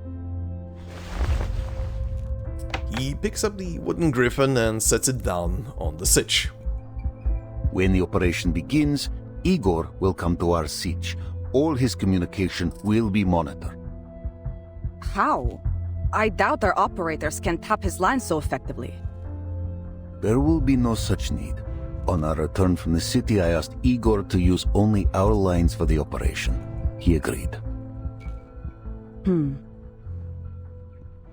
Okay. Sternova nods hesitantly. I see. Still, I'll be keeping an eye on him. Your scrutiny is welcome, Colonel Sternova. The rebel leader enters the tent, his presence tightening the already frayed nerves of the chief of staff. Under Sternova's piercing gaze, he places a document on the table. What's this? All the information I have on Krutov. His background, academic record, military experience, psychological profile, and a registered list of his arcane skills. Psychological profile. Crazy. The information comes like rain upon a desert. Such clear proof of good faith silences Sternova's worries. She silently agrees to allow the collaboration to continue. Spasiba. We know little of Krutov. I'll be sure to read this before we begin. Under the high noon sun, blurred shadows fall across the canvas wall of the tent. Huh? Who's that gathering outside? I saw some officers discussing something in camp. It may be them. Let us hear what they have to say, Sabina. Oh boy. This is... Just as Igor predicted, there is a group of officers standing outside the tent. Their hands rest along the seams of their trousers, their faces eager, wearing a complicated, cautious expression. Why are you out here jabbering when you should be making preparations? The leader of the 5th Regiment takes a small step forward and delivers a textbook salute. Commander, I am here to make a request of you. On behalf of the men, sir. His code name is Goat. I'm listening. He draws a deep breath. The goatee upon his chin trembles slightly. Is that why he's called Goat? As you know, many of our comrades have homes nearby, families. We formally request a half-day's leave to visit them. I swear to you, sir, not a single rider will shirk their duties. We are Cossacks, true, ready to shed blood on the battlefield. We were born soldiers of the steppe, just as our fathers were, and theirs before them. We know that not all of us will live to see the rising of the sun tomorrow. So, if we have a chance to see our loved ones... He clenches his teeth, facing the commander. The speech he prepared seems to have slipped from his mind. So he simply remains silent. After all, the most important request has already been made. The commander clasps his hands behind his back, his gaze sweeping over the rows of Cossack military caps. The soldiers follow his eyes. No one dares break the silence. Then he waves a hand. A half day. No more. Go see your families. A bittersweet cheer erupts from the soldiers. The feeling spreads quickly throughout the camp, the other soldiers soon learning of the commander's answer from the rising fervor. Anyone who fails to return to the siege before nightfall will be branded a deserter. Do I make myself clear? Damn, Sternova! The cavalrymen disperse to the tune of "Yes, sir," and "Thank you, sir." The commander lets out a long sigh and meets Sternova's eyes. Will you be paying a visit to Tamarvka? No. He shakes his head. There is much to prepare. Come, let us return to it.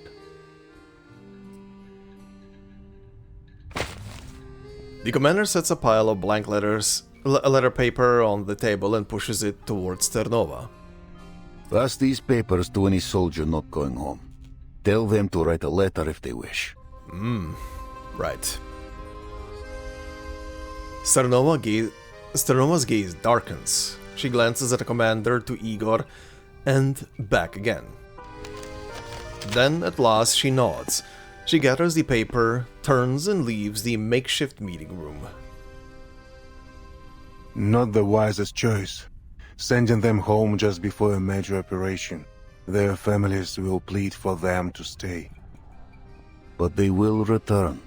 All of them. You share their blood, Igor, you should know this. And a Cossack will do anything to protect their home and family. The embrace of those they fight to protect will only sharpen their resolve. Yeah, that's exactly the idea he goes here, giving them peace of mind and potentially a stronger resolve for the battle that is to come. The commander pours himself and his temporary ally a cup of dark tea spiced with pepper. Maybe you think you know them, but they know little of you, and even less about what Zeno expects of them. They will be sent to other battlefields, away from their homes. Their homesickness will be a liability. They knew what service meant when they enlisted. Though I cannot say if they are truly ready to leave their homeland behind. Homeland. Every war is fought on someone's home, yet its name is used to forge the young into unbreakable soldiers. It seems you still understand this. But tell me, Ivan, why don't you go to Tomarovka? The road should still be safe.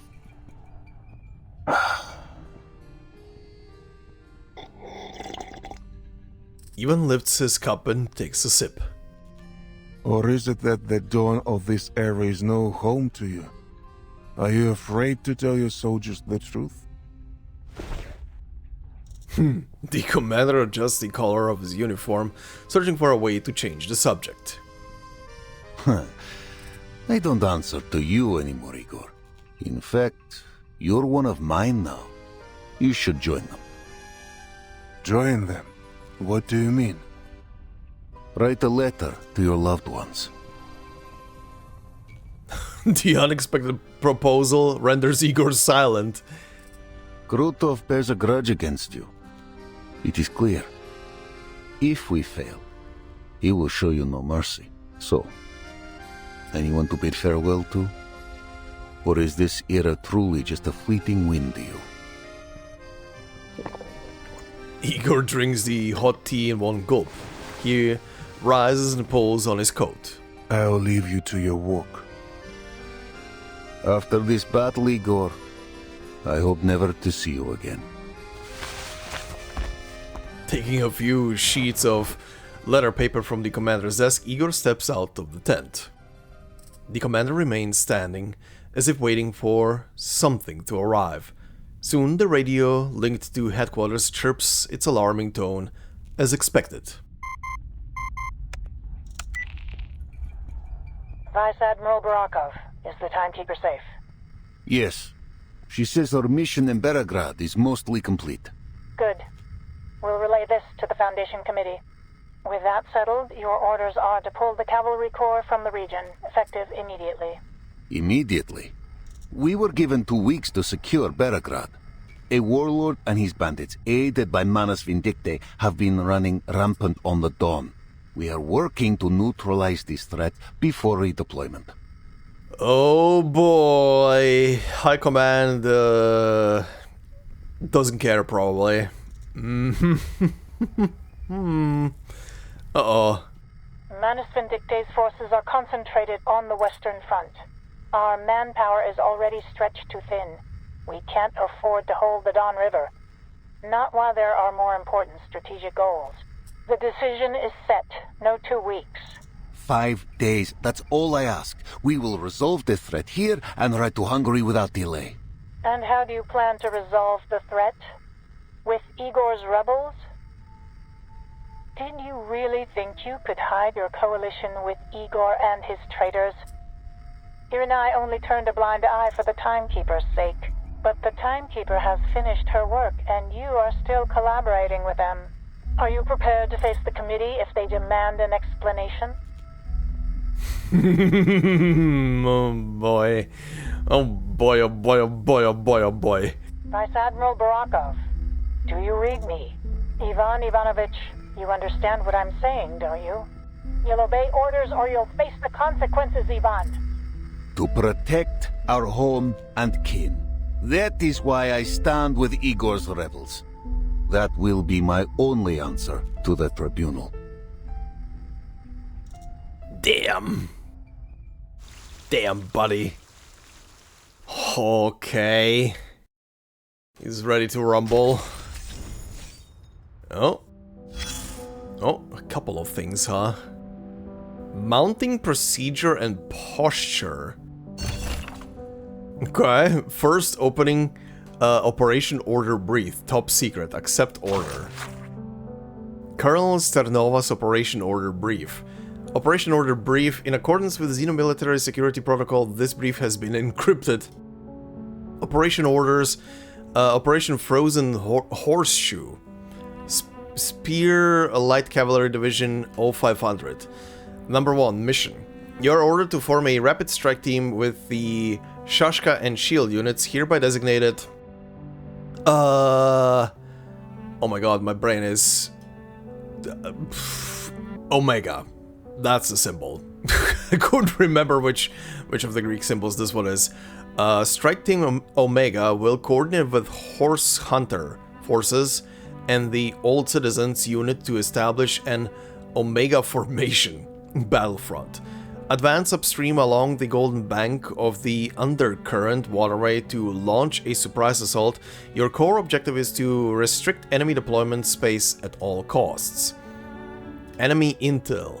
Our forces and Horse Hunter forces suffered infiltration attacks in southern town. We have confirmed the enemy's new attack target.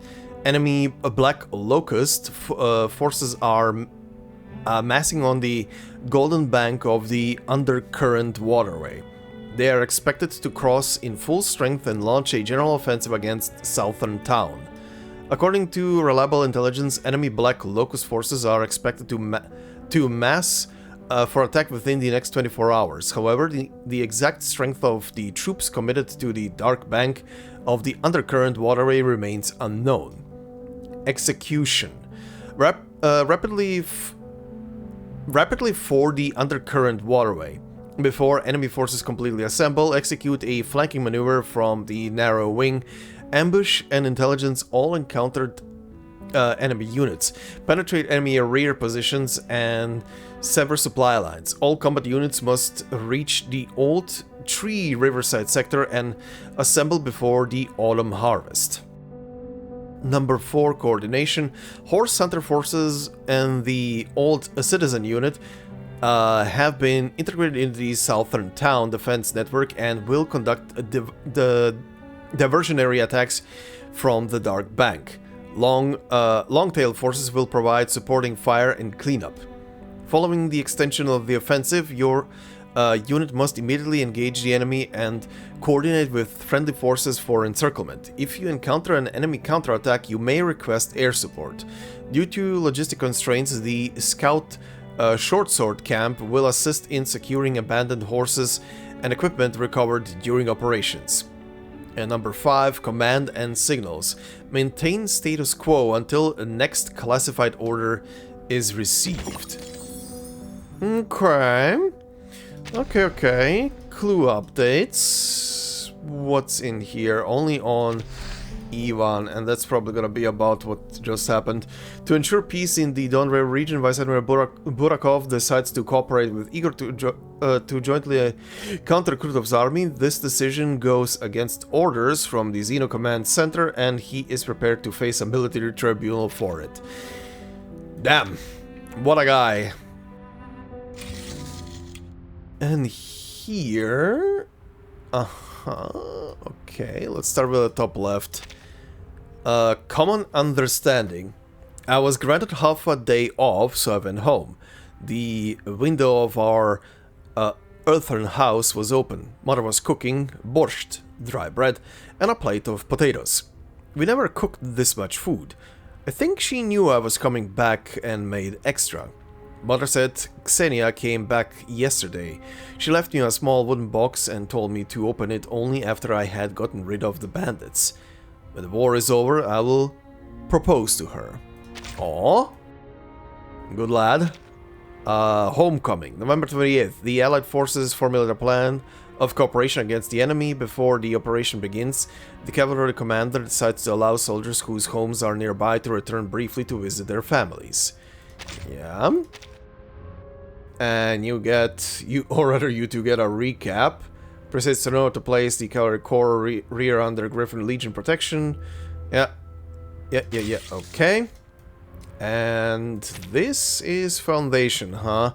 According to communications from Xeno Command Center, the cavalry corps stationed at the Eastern Front defied withdrawal orders and chose to cooperate with the Griffin Legion in opposing Manus Vindictae forces.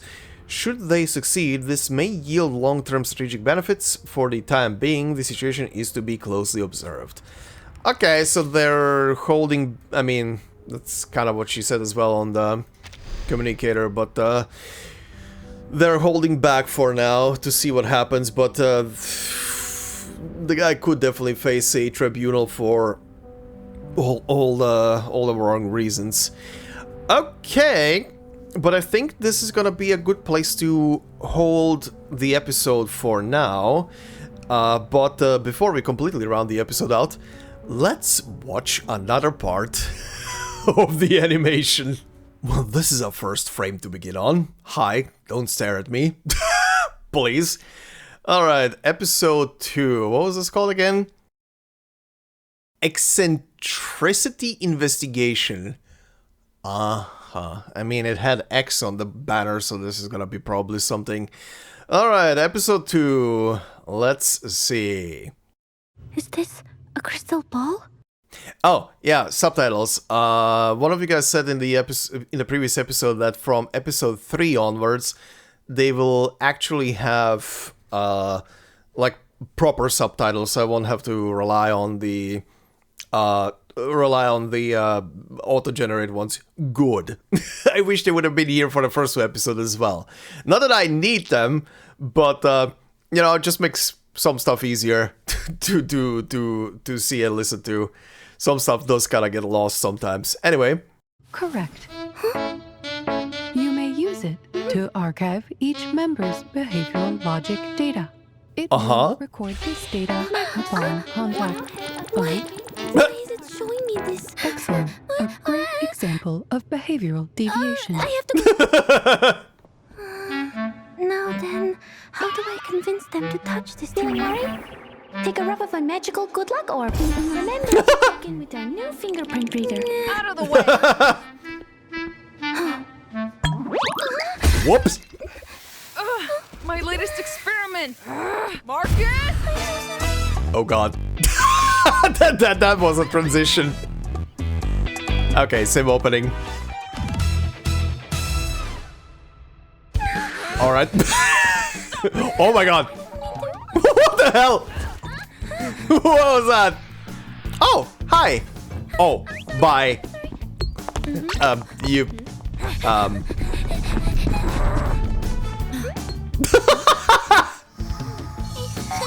Well, everybody is touching it now. The plan is working. What the fuck? Huh?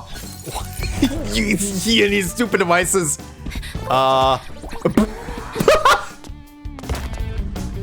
Did not react. Oh no. Oh no. That's not exactly what I meant. Oh god. Matrix dodge. Oh. Okay. MP is out. Unbelievable. It worked out entirely by accident. Well, then let's... her entire thing of getting everybody to touch the ball worked out as flawlessly as one of X's contraptions. Let's get analyzing. Oh. Time to shine. Oh no. This is what this episode is gonna be. Everybody is like inner deviations. Oh. In temperature control suit. 10 degrees Celsius. You are severely hypothermic.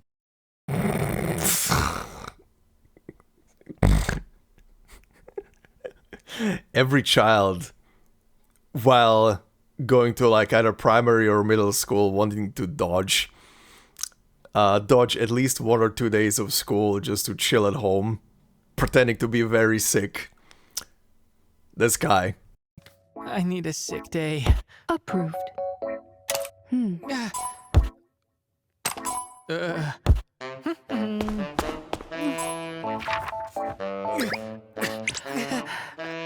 Wait, how much did it say? Hold on. Based on your condition. Jesus Christ. What was the temperature? Where was it? You are severely Oh yeah, 10. Shine temperature control suit. 10 degrees Celsius. Yeah, 10 Celsius. Jesus Christ, he would be dead. What? 50 Celsius? 5 Celsius? Oh, come on. It's basically death. 100? I need permanent medical leave based on your condition. Approved. Huh? Permanent. Okay. For the upcoming periodic assessment. Let's get studying. Do you usually start with the cover? Even the cover has a purpose, Timekeeper. Otherwise, why have one? The auto-generated text. Dawnkeeper. Nice. By all means. Critter Dialogue Studies. Author, Musée 3. Oh, that's weird. That is familiar. I put those sunglasses.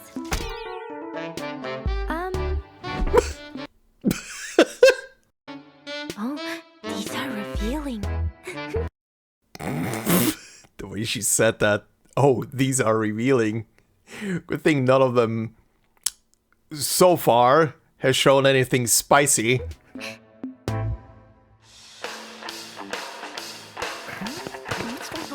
What's going on with the alarms? Completely and utterly rad. Right, rock on! Oh yeah! Excuse me, Elvis? What? Pure social suicide. Social suicide. For him. Wait. Uh-huh. That's all there is to Medicine Pocket's worst moment? What in the... Crystal ball broke. Okay, who's next? Wait, go back. All the failed experiments? Jesus Christ, okay. I almost thought the crystal ball broke. Okay, who's next?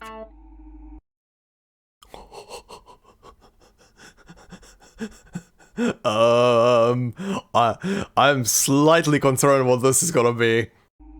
Oh, but isn't drifting through space normal for her?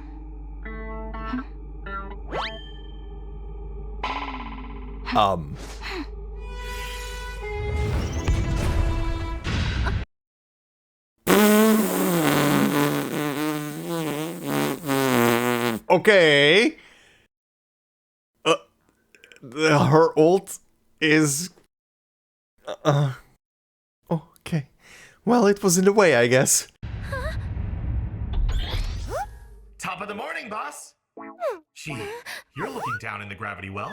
Everything all right? Any help I can offer you? Whatever it is, I've got your back. Touch this, please.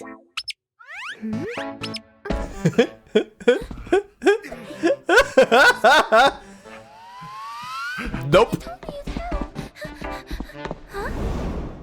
Phew, that was a close one. If she reads my memories, she'll find out I stole Dudu Belbu, and that I'm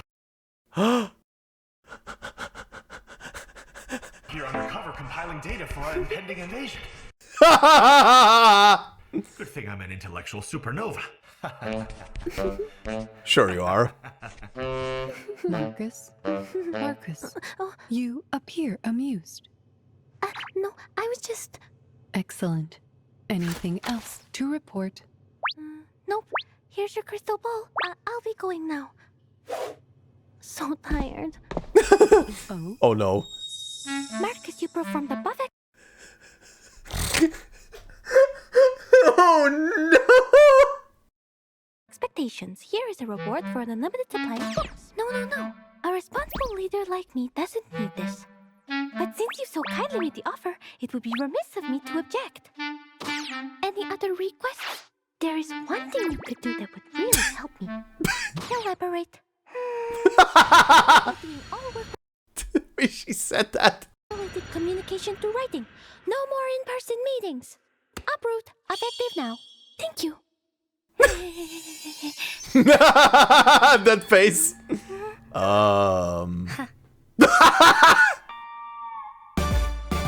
Oh, outro.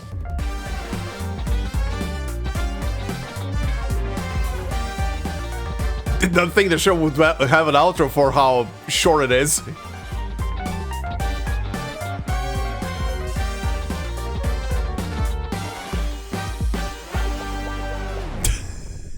Yeah, that is... Oh. Madam Lucy? Oh, there's more. Can I take a sick day? Madam Lucy? Huh? Wait, I didn't mean to. She said the thing. It's fucking... the fucking bump on his head. You're not getting sick days anymore. Also, what the hell was... Where was that scene?